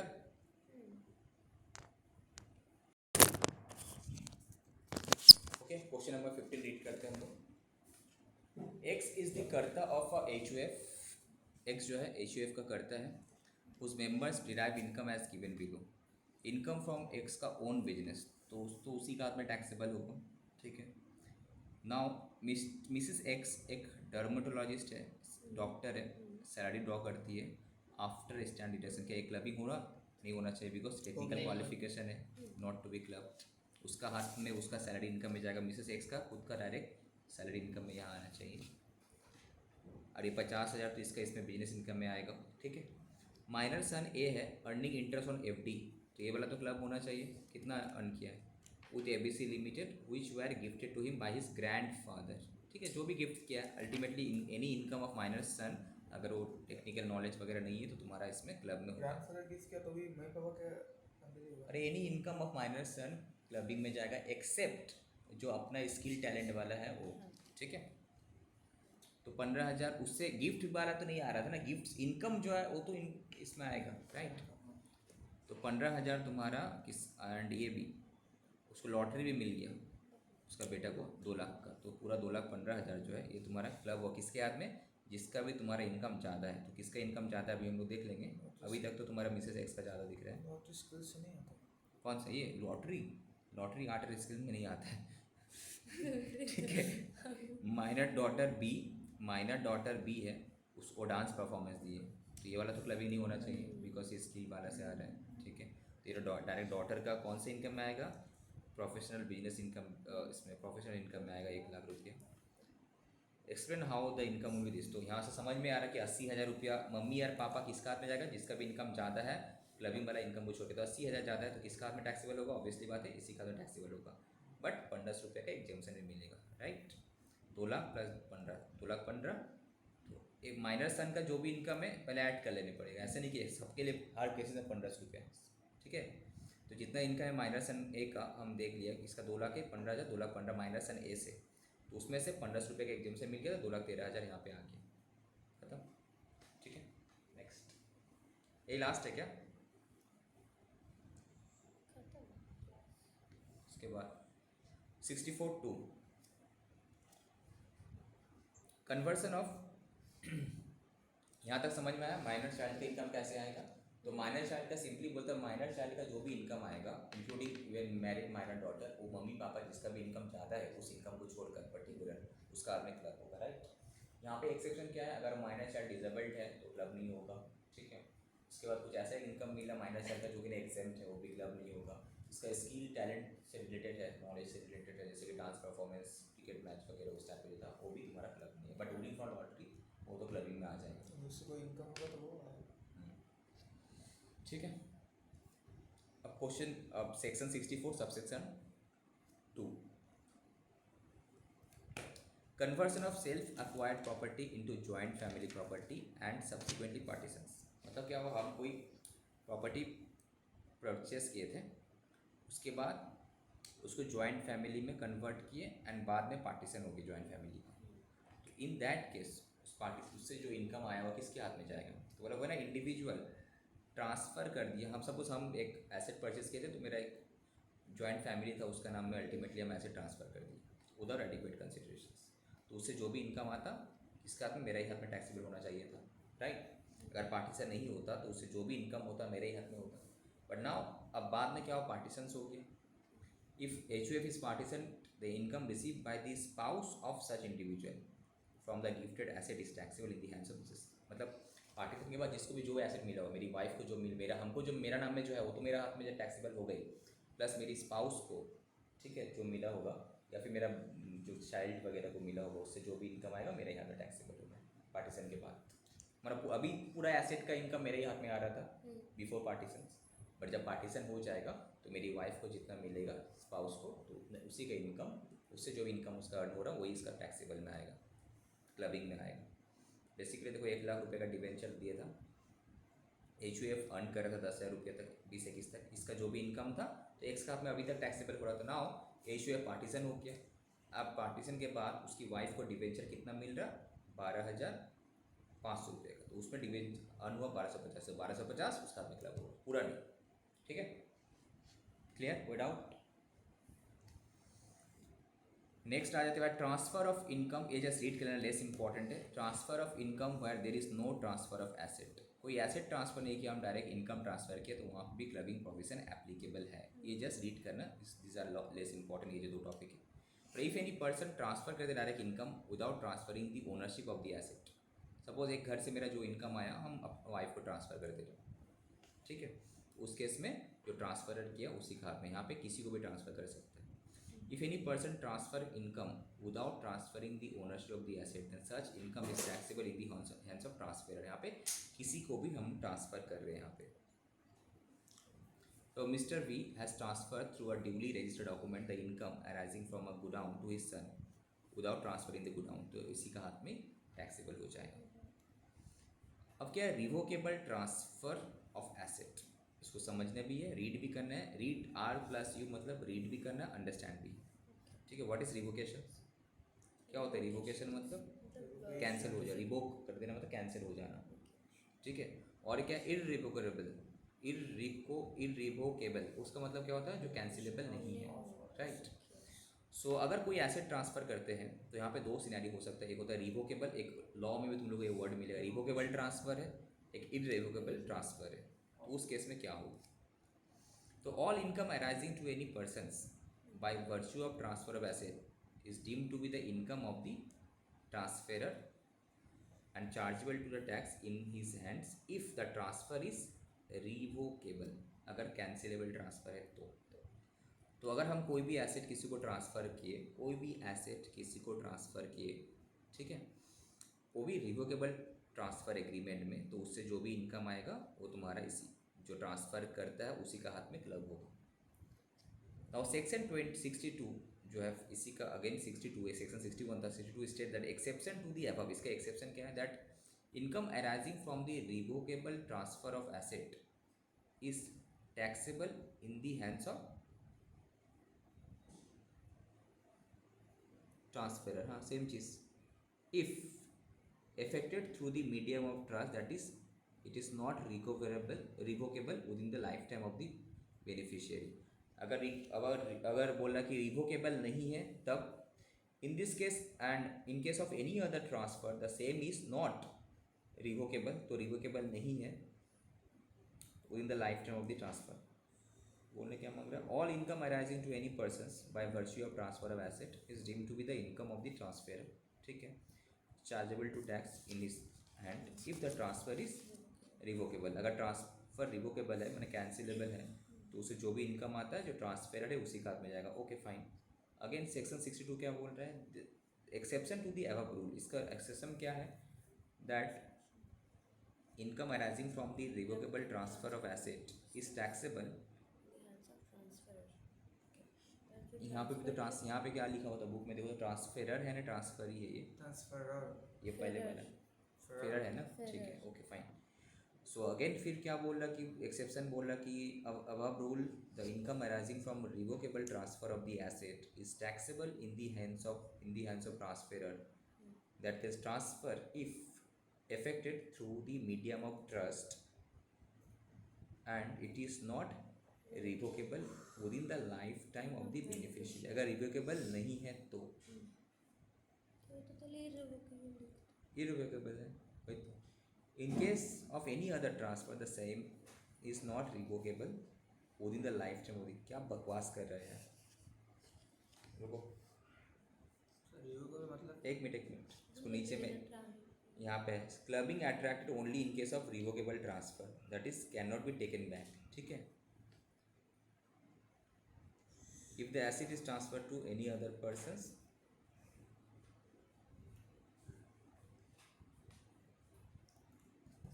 इस केस में एग्जाम्पल रीड करते हैं, मिस्टर एक्स गिफ्ट किया 1 लाख रुपये डिवेंचर मिस्टर वाई को एज पर द डेट, ठीक है। Now X can take the asset from Y or the income from Y during wife's lifetime discuss, this is a revocable transfer, so therefore income will be clubbed in the hands of Mr. X। तो revocable transfer मतलब ले सकता है, cancellable cancel कर सकते हैं, okay. In case of cancellable transfer clubbing होगा। Suppose in the above case the deed state that X can not retransfer नहीं कर सकते, in that case amount is tax, अच्छा दैट इज रिवोकेबल ट्रांसफर होगा तो क्लबिंग होगा, that is जो cancel कर सकते हैं, जो कैंसिलेबल है उसमें क्लबिंग एप्लीकेबल होगा, जो कैंसिलेबल नहीं है तो वहाँ पे क्लबिंग एप्लीकेबल नहीं होगा, जिसको ट्रांसफर किया उसी का हाथ में टैक्सेबल होगा। सिंपल सा चीज़ को समझाने के लिए कितना डिफिकल्ट है, कट करो उसको, सिंपली यहाँ पे लिख लो कि रिवोकेबल है तो भाई क्लबिंग एप्लीकेबल होगा, इरेवोकेबल है तो नॉट एप्लीकेबल। मतलब दे नहीं सकते, नहीं हम एक बार अगर ट्रांसफर कर दिया दोबारा तुम ले नहीं सकता, कैंसिल नहीं हो सकता। क्यों मतलब क्या, कैंसिल तुम एग्रीमेंट ही हो सकता, तुम लिखा है कि इट इज़ इररिवोकेबल लिखा हुआ है वर्ड, अगर एग्रीमेंट में लिखा हुआ है रिवोकेबल मतलब हम तुमसे दोबारा एसेट ले सकते हैं, तो अगर तुमसे दोबारा एसेट ले सकते हैं ये चीज़ लिखा हुआ है तो उसका जो उस एसेट का जो भी इनकम है तुम्हारे ही हाथ में क्लब होगा। अगर लिखा हुआ है इररिवोकेबल तुमसे दोबारा नहीं ले सकते तो सामने जिसको ट्रांसफ़र किया उसी का हाथ में टैक्सेबल होगा, ओके। तो अभी तक जो भी हम लोग सीखे उसका समरी बस 4 लाइन में है। इनकम भी ले सकते हैं या इनकम ही तो आएगा, क्लबिंग क्या चीज़ का होता है पहले बता, इनकम का ही होगा ना, तो पूरा फट जा रहा है यार ये, ठीक है। सो रेमुनरेशन का ट्रीटमेंट क्या होगा, क्लब होगा अगर remuneration paid to the spouse है, वो भी इसका एक्सेप्शन क्या था, स्पाउस भी अगर टेक्निकली क्वालिफाइड है तो क्लबिंग नहीं होगा, ओके। माइनर चाइल्ड का क्या कहानी है कि माइनर चाइल्ड का जो भी इनकम है इंक्लूडिंग मैरिड माइनर डॉटर, सब मम्मी और पापा उन दोनों में से जिसका भी इनकम ज़्यादा है उसका इसमें जाएगा, राइट। एक्सेप्शन क्या था, disability, skill and manual work, right. And income अगर ट्रांसफ़र कर रहे हैं तो ऑलवेज क्लबिंग रिलेटेड हो या ना हो, किसी को भी अगर हम इनकम देते हैं तो किसी को भी अगर हम देते हैं, अगर कोई एसेट ट्रांसफ़र करते हैं तो क्लबिंग ऑलवेज अट्रैक्टेड, अगर किसको दे रहे, स्पाउस को या फिर सन्स का वाइफ को, स्पाउस को या फिर सन्स का वाइफ को, ठीक है। Or clubbing attracted only in case of revocable transfer, other persons को अगर हम दे रहे हैं, कोई भी दूसरा स्पाउस को छोड़ के, सन्स का वाइफ को छोड़ के, अगर किसी और को हम दे रहे हैं, अदर्स पर्सनस को दे रहे हैं, ठीक है, तो अगर वहाँ पे रिवोकेबल ट्रांसफ़र एग्रीमेंट है तो ही क्लबिंग में आएगा, अदरवाइज नहीं आएगा, ठीक है। तो दैट मीन्स अभी तक जो आज हम लोग सीखे थे क्या क्या है कि स्पाउस को आप कुछ भी एसेट ट्रांसफ़र कर रहे हो, ठीक है, तो उसमें क्लबिंग प्रोविजन एप्लीकेबल होगा, उसका उस एसेट से जो भी इनकम आता है, राइट। उसके बाद रेमोनेशन का केस भी हम लोग देखा है, अगर वाइफ, अगर मेरा वहाँ उसमें सब्सटेंशियल इंटरेस्ट है जहाँ पे वाइफ काम करती है, तो मेरा हस्बैंड है वाइफ जिसका भी सब्सटेंशियल इंटरेस्ट है उसका इसमें आ जाएगा। इसका एक एक्सेप्शन क्या था तुम्हारा, अगर टेक्निकल क्वालिफिकेशन है वाइफ के पास, स्किल नॉलेज, तो उस केस में क्लबिंग एप्लीकेबल नहीं होगा। माइनर चाइल्ड में जो भी इनकम में आ जाएगा उसका 3 एक्सेप्शन था, डिसेबिलिटी, स्किल, मैनुअल वर्क, ये सब नहीं आए, उस केस में क्लबिंग में नहीं आएगा। वो भी इनकम अगर ट्रांसफ़र करते किसी को भी ट्रांसफ़र किया तो वो इनकम तुम्हारे घर में टैक्सेबल होगा, ठीक है। एंड अगर नॉर्मली एसेट हम ट्रांसफ़र स्पाउस एंड सन्स का वाइफ का केस था, बाकी किसी को भी तो एसेट ट्रांसफ़र कर सकता है, अगर इस वाइफ के तो ले सकते हैं, वो तो ऑलवेज क्लबिंग एप्लीकेबल होगा। अगर सन्स ये स्पाउस को या फिर सन्स का वाइफ को नहीं, किसी और को तुम एसेट ट्रांसफ़र किया, तब तुमको चेक करना है कि रिवोकेबल ट्रांसफ़र है ना इररिवोकेबल ट्रांसफ़र है। अगर रिवोकेबल ट्रांसफ़र होगा, जैसे हम कोविड टाइम में कैंसिल कर सकते हैं, अपने पास ले सकते हो वापस, तो उस केस में क्लबिंग प्रोविजन एप्लीकेबल होगा, अदरवाइज क्लबिंग प्रोविजन एप्लीकेबल नहीं होगा, ठीक है।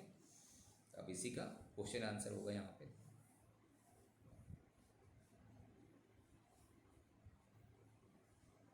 कहाँ तक करा करें, ये हो गया था, ये रहा, ये भी हो गया था, ये भी हो गया था,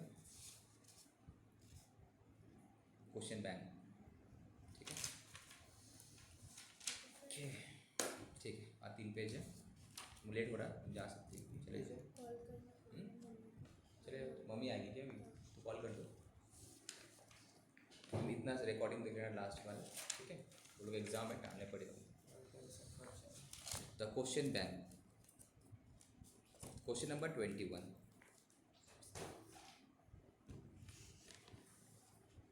चार क्वेश्चन है, 5 क्वेश्चन, 6 क्वेश्चन है बेसिकली। इसको हो जाने के बाद तुम लोग क्या करना, अपना स्टडी मैट से देख लेना सब कुछ। So from the following information mister A, Mrs A and master A, master मतलब उसका माइनर चाइल्ड जो है, compute the total income. The net call कर दीजिए, मम्मी में भी चले যায়, বোনেরও টিউশন থাকে তো, কোথায় থাকে, বোনের বিবেকানন্দ রোডে। এত দূর টিউশন পড়তে আসে, ও ক্লাস টিচারের কাছে, ওখানে কোথাও পাচ্ছিল না। কোন ক্লাস টিচার? मतलब বোন যে স্কুলে পড়ে class teacher. So the net business income of Mr. A and Mrs. A, other than those which are discussed below, इतना इतना, ए का इतना है, बी का इतना है, ये सब छोड़ के, ठीक है, ओके। नाउ अब कहानी स्टार्ट हुआ। मिस्टर ए होल्ड करता है 25% equity shares in A limited, तो सब्सटेंशियल इंटरेस्ट है मिस्टर ए का। एंड मिसेस ए जो कि ना इलिटरेट है, ठीक है, इज गिवन ए रेमुनरेशन अब 1,50,000 का। ये क्लबिंग में आएगा कि नहीं आएगा, आएगा, बिकॉज टेक्निकल स्किल नहीं है और यहाँ पे सब्सटेंशियल इंटरेस्ट है, ठीक है, चलिए। तो मेरा रिकॉर्डिंग देखेंगे। मिसेस ए होल्ड्स, ठीक है, मेरी गेट खोला जा चाहते ना, तो मेरी बेगा डेट हो जाए तुम्हारा ना। Mrs A hold 25% equity shares in black and white limited, and mister A who is having technical qualification, उसको 62,000 का मिल रहा है, तो क्या ये क्लबिंग में आएगा? नहीं आएगा, बिकॉज टेक्निकल क्वालिफिकेशन है। ऑल दो सब्सटेंशियल इंटरेस्ट है बट टेक्निकल क्वालिफिकेशन है, तो मिसेस ए का इसमें नहीं जाएगा। ओके, मतलब ये ऐसे इसलिए ले रहा है कि मोनोपोली ऐसा ना हो, मेरा है कुछ क्वालिफिकेशन नहीं है फिर भी हम दे रहे हैं। करेक्ट। मिस्टर ए गिफ्ट किया 10,000 डिवेंचर्स, उसको देखिए चाबी है कि नहीं, देखते ना उसको, ठीक है। मिस्टर ए गिफ्ट किया 10,000 debenture in X limited to Mrs A, from which she derive interest 25,000 का। So now missus A gives loan 10% from that interest to mister L and earn 25,000। तो बताओ इस केस में इनकम किसका, कौन सा वाला इनकम क्लब में होगा, कौन सा वाला इनकम क्लबिंग में जाएगा इस केस में? Income from asset, not income from income, right. तो ये वाला क्लबिंग में जाएगा तुम्हारा। नेक्स्ट मास्टर ए, जो कि एक जूनियर आर्टिस्ट है, तो आर्टिस्ट है पहले बता दी, स्किल नॉलेज, तो इसका तो क्लबिंग में आएगा नहीं। 1 लाख रुपये अर्न किया तो तुम्हारा क्लबिंग में नहीं आएगा, डायरेक्ट टैक्सेबल होगा, क्लबिंग में नहीं आएगा, राइट। एंड उसके बाद जो ये बट ये जो 1 लाख रुपये जो इन्वेस्ट किया, ये वाला इनकम तुम्हारा क्लबिंग में आएगा, ठीक है। Mister A also gave a gift of ₹1 lakh to Mrs A, जो कि ना वो इन्वेस्ट की है कैसे, इन सोल प्रोप्राइटरशिप बिजनेस, 70,000 रुपया, 1 लाख में से 70,000 यहाँ इन्वेस्ट किए एंड उससे अर्न की 1 लाख रुपया। उसमें total capital of the business है 2 लाख, तो 2 लाख में से 1,30,000 उसका होगा, खुद का उसका, एंड 70,000 मिस्टर ए का, तो प्रोपोर्शनेटली इसका इनकम तुम्हारा इसमें आएगा। नाउ इन पार्टनरशिप फर्म, बाकी जो 30,000 रुपया इन्वेस्ट किए पार्टनरशिप फर्म में, so the firm earn ₹3 lakh during the years. 3 lakh का 10%, ये तो शेयर ऑफ प्रॉफिट है, तो शेयर ऑफ प्रॉफिट तो एग्जाम्प्ट है ऐसे भी। पार्टनरशिप फर्म को कौन सा वाला तुम्हारा आएगा, इंटरेस्ट इनकम। सो फर्म अर्न जो 3 लाख की वो तो बट 10% जो उसको इंटरेस्ट, आधा घंटा 10% जो तुम्हारे इंटरेस्ट मिलेगा रेमोनेशंस का, सॉरी इसका ऊपर, लोन का ऊपर या कैपिटल के ऊपर, वो तुम्हारे इसमें आएगा। Missus A gift a household furniture to mister A and mister A sell it at a profit ₹10,000। बताओ इस केस में क्या होगा, 7 नंबर वाला केस में क्या होगा? इस तरह क्या है, सेल, ये वाला किसके हाथ में क्लब होगा? मिसेस ए गिफ्ट दिया है, उसका मिसेस ए उसका हस्बैंड को गिफ्ट किए, इस तरह से जो ट्रांसफेरड है उसी के हाथ में टैक्सेबल होना चाहिए बेसिकली। सर एक और पेज है उसके अंदर वो क्वेश्चन भी दिया हुआ है। कौन सा, क्या बोल रहे हो? तो वो बुक का वो क्वेश्चन बैंक में दिया हुआ है, जो मेरे पास है ना क्वेश्चन बैंक नहीं, में, वो तो यहाँ पे भी तो है, यहाँ पे भी है। नहीं उधर आप लिख के रखें, इसलिए हम आपको भेज दें। अच्छा उधर तो भेज दें।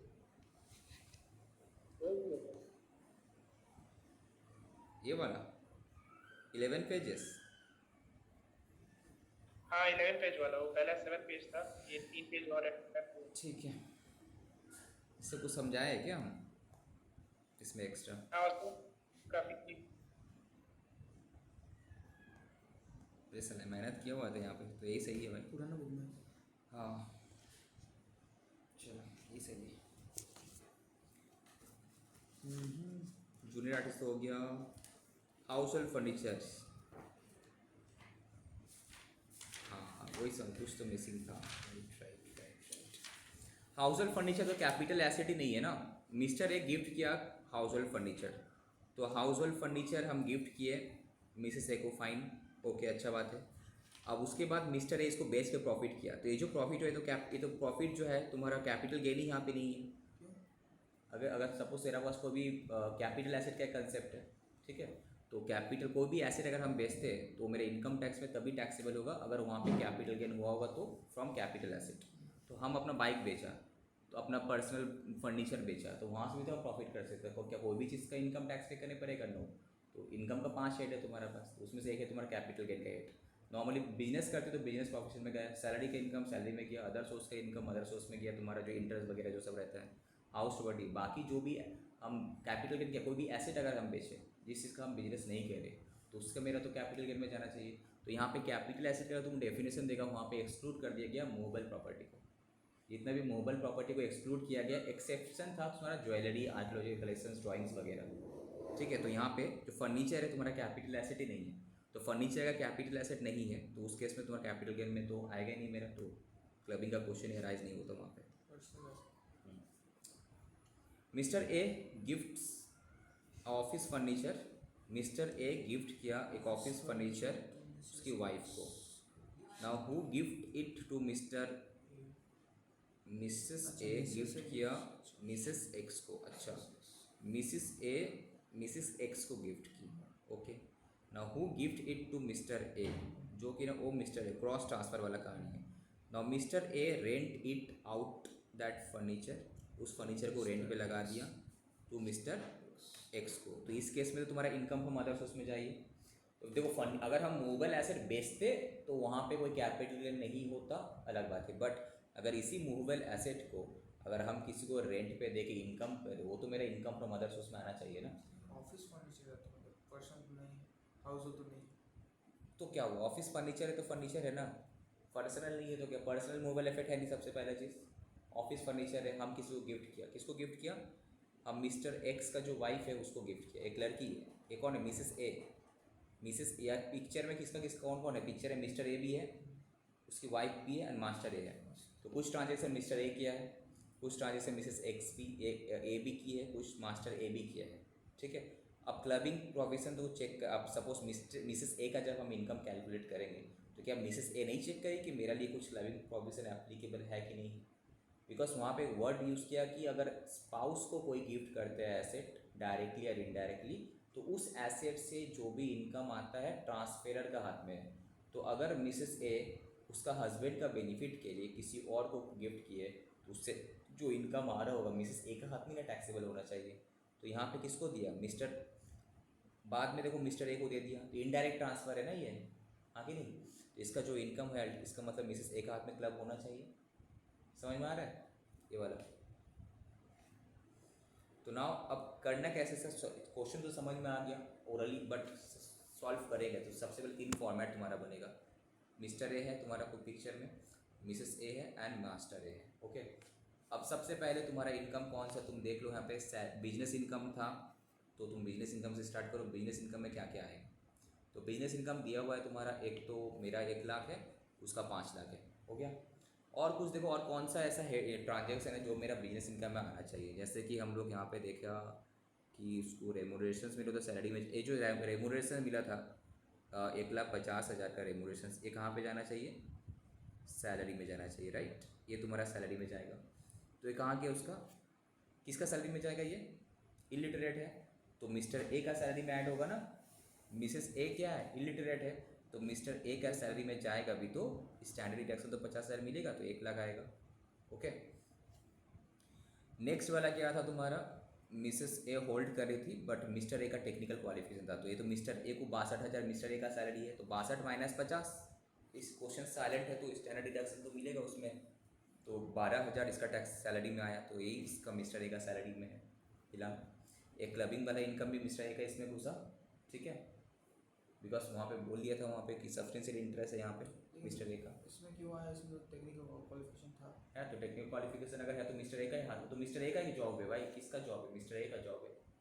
आज सब्सटेंशियल इंटरेस्ट कौन होल्ड कर रही थी, मिसेस ए, उल्टा है ना। चलो तो ये भी तुम्हारा सैलरी में जाएगा, ये भी सैलरी में हो गया। थर्ड वाला केस क्या था तुम्हारा, इनकम फ्रॉम अदर सोर्स आना चाहिए। थर्ड वाला सॉरी फोर्थ वाला जो केस था, हम लोग डिवेंचर गिफ्ट किया था मिस्टर ए उसका वाइफ को, तो उससे जो भी इनकम आया 25,000 का, तो वो तो तुम्हारा मिस्टर ए का हाथ में क्लब होगा।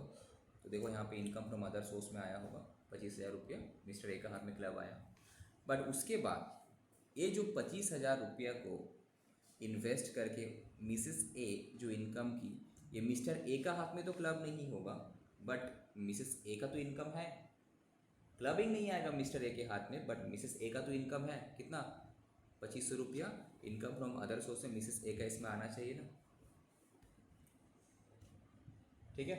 मिस्टर ए का भी नहीं आना चाहिए, मिस्टर ए का इसमें तो आया डिवेंचर इनकम, पर उसी इनकम को इन्वेस्ट करके उसकी वाइफ फिर किसी को लोन दी थी, तो उससे जो इनकम फ्रॉम इनकम आया क्लबिंग में तो नहीं आएगा, बट जिसका इनकम आया उसका इसमें तो टैक्सेबल होगा, राइट। ओके तो ये IFOS वाला हो गया।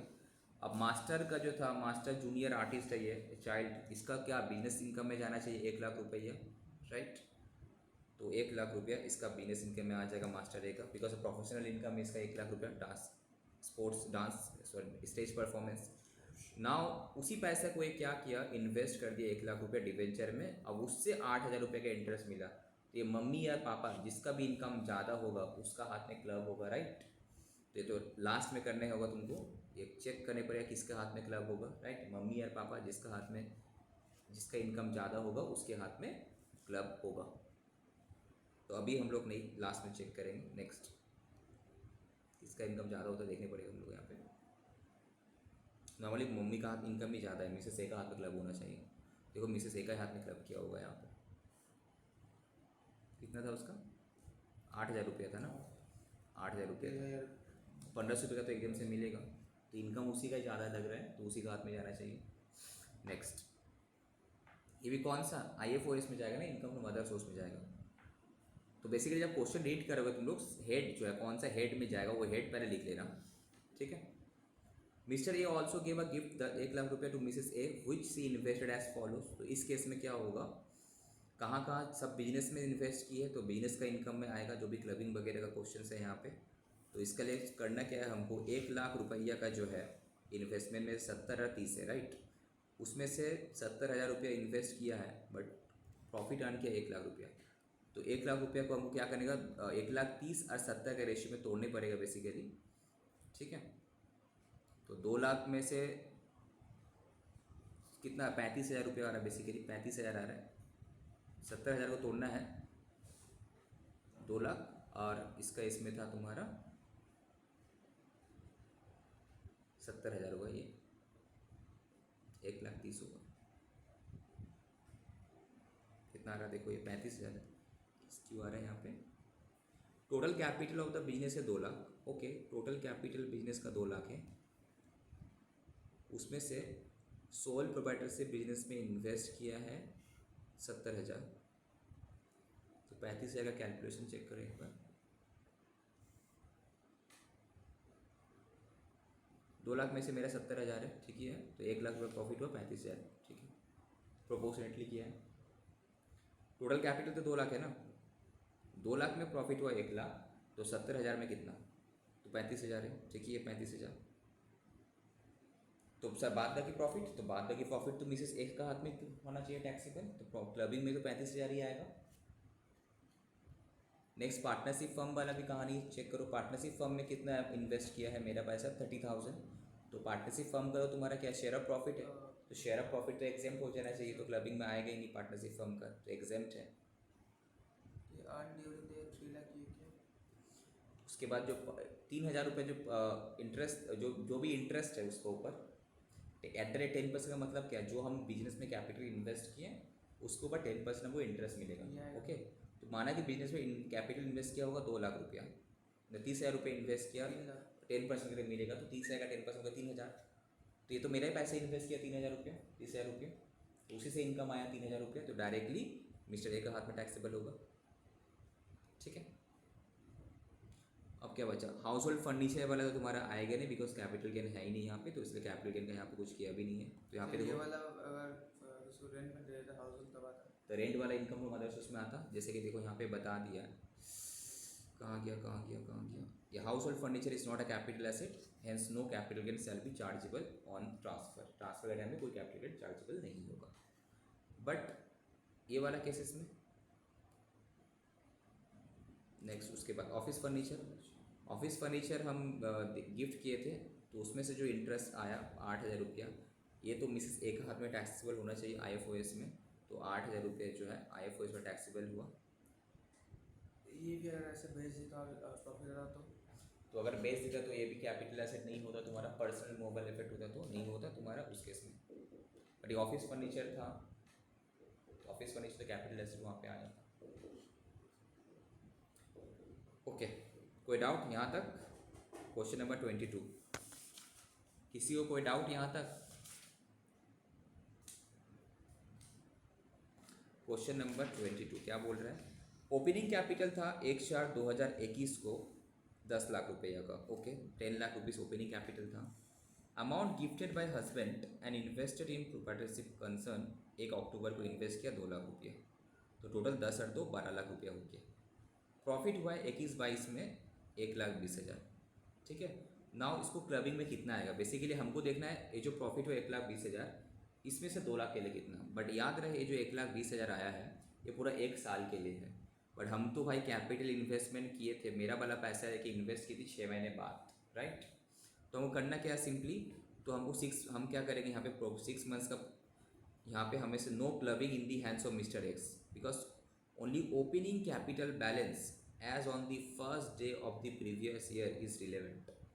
तो वहाँ पे बुक में नोट कर लेना, यहाँ पे जो नोट था ना बुक में, तो वहाँ पे नोट कर लेना कि only opening capital balance on the first day of the previous year is relevant. तो first day of the previous year कोई कैपिटल बैलेंस तो था ही नहीं उसका, ड्यूरिंग द ईयर इन्वेस्ट किया है तो वो नेक्स्ट ईयर के लिए एप्लीकेबल होगा।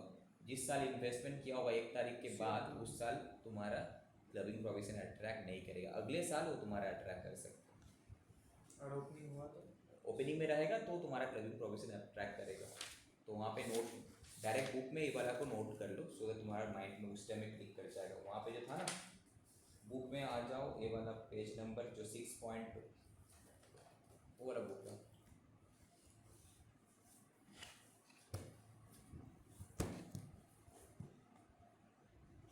जहाँ पे लिखा हुआ था ना when the amount is invested in the proprietorship concerns या फिर proportionate of the profit, तो यहाँ पे लिख लो only opening capital is relevant। तो ओपनिंग कैपिटल नहीं है तो तुम्हारा क्लबिंग प्रोविजन यहाँ पे अट्रैक्ट नहीं होगा। पूरा इनकम किसके हाथ में जाएगा, मिसेस एक्स के हाथ में टैक्सेबल होगा। Now question 23, Mr. X has gifted 1 lakh original shares of ABC Limited to Mrs. X on 1/5/2021 को गिफ्ट किया है। तो कैपिटल एसेट ही गिफ्ट किया है, ओके। तो जब गिफ्ट करते हैं कैपिटल एसेट तब कोई इनकम नहीं होता किसी का हाथ में, जब बेचते तब इनकम होता है। Now this shares were acquired by mister x on 1/4/2020 को 40 रुपये करके एक्वायर किया था, ठीक है।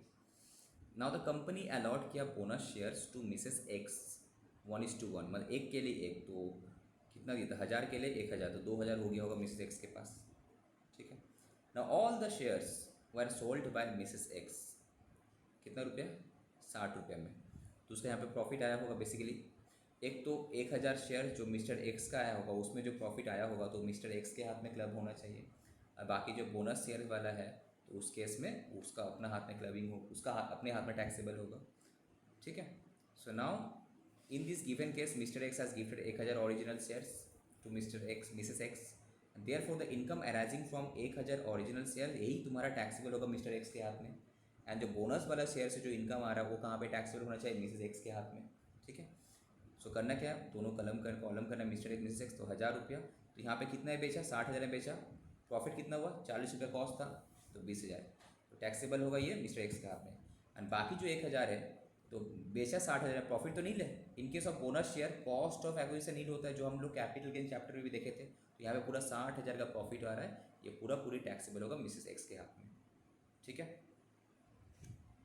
अब question number 24 and 25, 2 question. Mrs and mister Vinod have 2 minor children M and N. The following are the received in the hands of M and N during their year ended this. M receive किया gift of 70,000 from her friends का father on the occasion of her birthday, तो उसको gift मिला है, तो यहाँ पे तुमको इनकम फ्रॉम अदर्स को चेक करने पड़ेगा। जो बेटा को जो गिफ्ट मिला है क्या उसका हाथ में टैक्सेबल होगा, यस, बिकॉज गिफ्ट का वैल्यू 50,000 से ज़्यादा है तो इनकम फ्रॉम अदर्स उसमें आएगा। तो बेटा के हाथ में तो टैक्सेबल नहीं होगा, मम्मी और पापा जिसका भी इनकम ज़्यादा होगा उसके हाथ में टैक्सेबल होगा, right, clear. Next, mister M won a prize 3 lakh national quiz competition. तो क्विज कंपटीशन में जो उसको गिफ्ट मिला है तो उसका खुद का स्किल नॉलेज टैलेंट की वजह से मिला, तो क्लबिंग प्रोविजन एप्लीकेबल नहीं होगा, तो टैक्स किसके हाथ में, एम के हाथ में, उसका बेटा का हाथ, वो उसका बेटा खुद टैक्स पे करेगा उसमें, ठीक है। अगेन इसी पैसे को क्या, this was invested in a debenture of a company, उसमें से 19,000 की इनकम आई, ये क्या, ये क्लबिंग प्रोविजन एप्लीकेबल होगा, राइट, ये 19,000 क्लब होगा मम्मी और पापा जिसका भी इनकम ज़्यादा है। Next, N won a prize in a lottery, lottery क्या है, टेक्निकल क्वालिफिकेशन नहीं देखा जाता, लॉटरी केस में अदर IFOS तो क्लबिंग एप्लीकेबल हो जाएगा। 15 रुपये जहाँ पे भी क्लबिंग होगा वहाँ पे 15 रुपये का एग्जेम्पशन मिलेगा, सेक्शन 1035 वाला, राइट, सर सेक्शन 1032 वाला, ओके, एग्जाम में आया अभी वो था। चलो next question 25, compute the total income of mister and Mrs x from the following information. Salary income, एक कंप्यूटर वर्ड लिखा हुआ मतलब स्टैंडर्ड डिडक्शंस किया हुआ है, -50,000 किया हुआ है, कंप्यूटेड हुआ डेली। तो ये सैलरी में जाएगा, मिस्टर एक्स का सैलरी में जाएगा ये, ठीक है। Next, income from profession missus, ये भी मिस्टर एक्स का है तो मिस्टर एक्स का प्रोफेशन इनकम में जाएगा, okay. Income of minor son B from a company deposits, तो एक ही से किसका, जिसका भी इनकम ज़्यादा है, तो जिसका इनकम ज़्यादा है, किसका इनकम ज़्यादा हो रहा है, मिसेस एक्स का देख के लगा ज़्यादा आ रहा है, तो मिसेस एक्स के हाथ में क्लब होना चाहिए, जब भी क्लब होगा 1500 रुपये का एग्जामेशन मिल जाएगा, राइट। 1032 में माइनर डॉटर स्पेशल टैलेंट से मिला है तो ये क्लब नहीं होगा, राइट, वो सी का हाथ में टैक्सेबल होगा। Interest from bank deposit by C from term deposits made out of a special talent, but इसी पैसे को अगर इन्वेस्ट करके इनकम का तो उसमें क्लबिंग एप्लीकेबल होगा। तो जिस मम्मी पापा जिसका भी इनकम ज़्यादा, इसके से मम्मी का इनकम ज़्यादा, मम्मी का हाथ में क्लब होगा, बट 1500 रुपये का एग्जामेशन है, ठीक है। सी का टोटल करके देखना, सी का कितना इनकम क्लब होगा, तो टोटल में 1500 रुपये का एग्जामेशन है, बार बार नहीं, ठीक है। एक बार ही मिलेगा। एक बार ही मिलेगा, एक ही साल में 1500। गिफ्ट रिसीव किया सी 30 सितंबर को फ्रॉम फ्रेंड 5000, तो 5 है जो गिफ्ट मिला 50 से कम है तो ये एग्जाम्प्ट है, तो इस केस में क्लबिंग एप्लीकेबल नहीं होगा। ओके, समझ में आया हो क्या होगा तुम लोगों को? कोई डाउट हो तो पूछो, उसके बाद अपना अपना स्टडी मैट से कर लेना। नेक्स्ट क्लास में हम लोग सेटअप और कैरी फॉरवर्ड स्टार्ट करेंगे, ठीक है।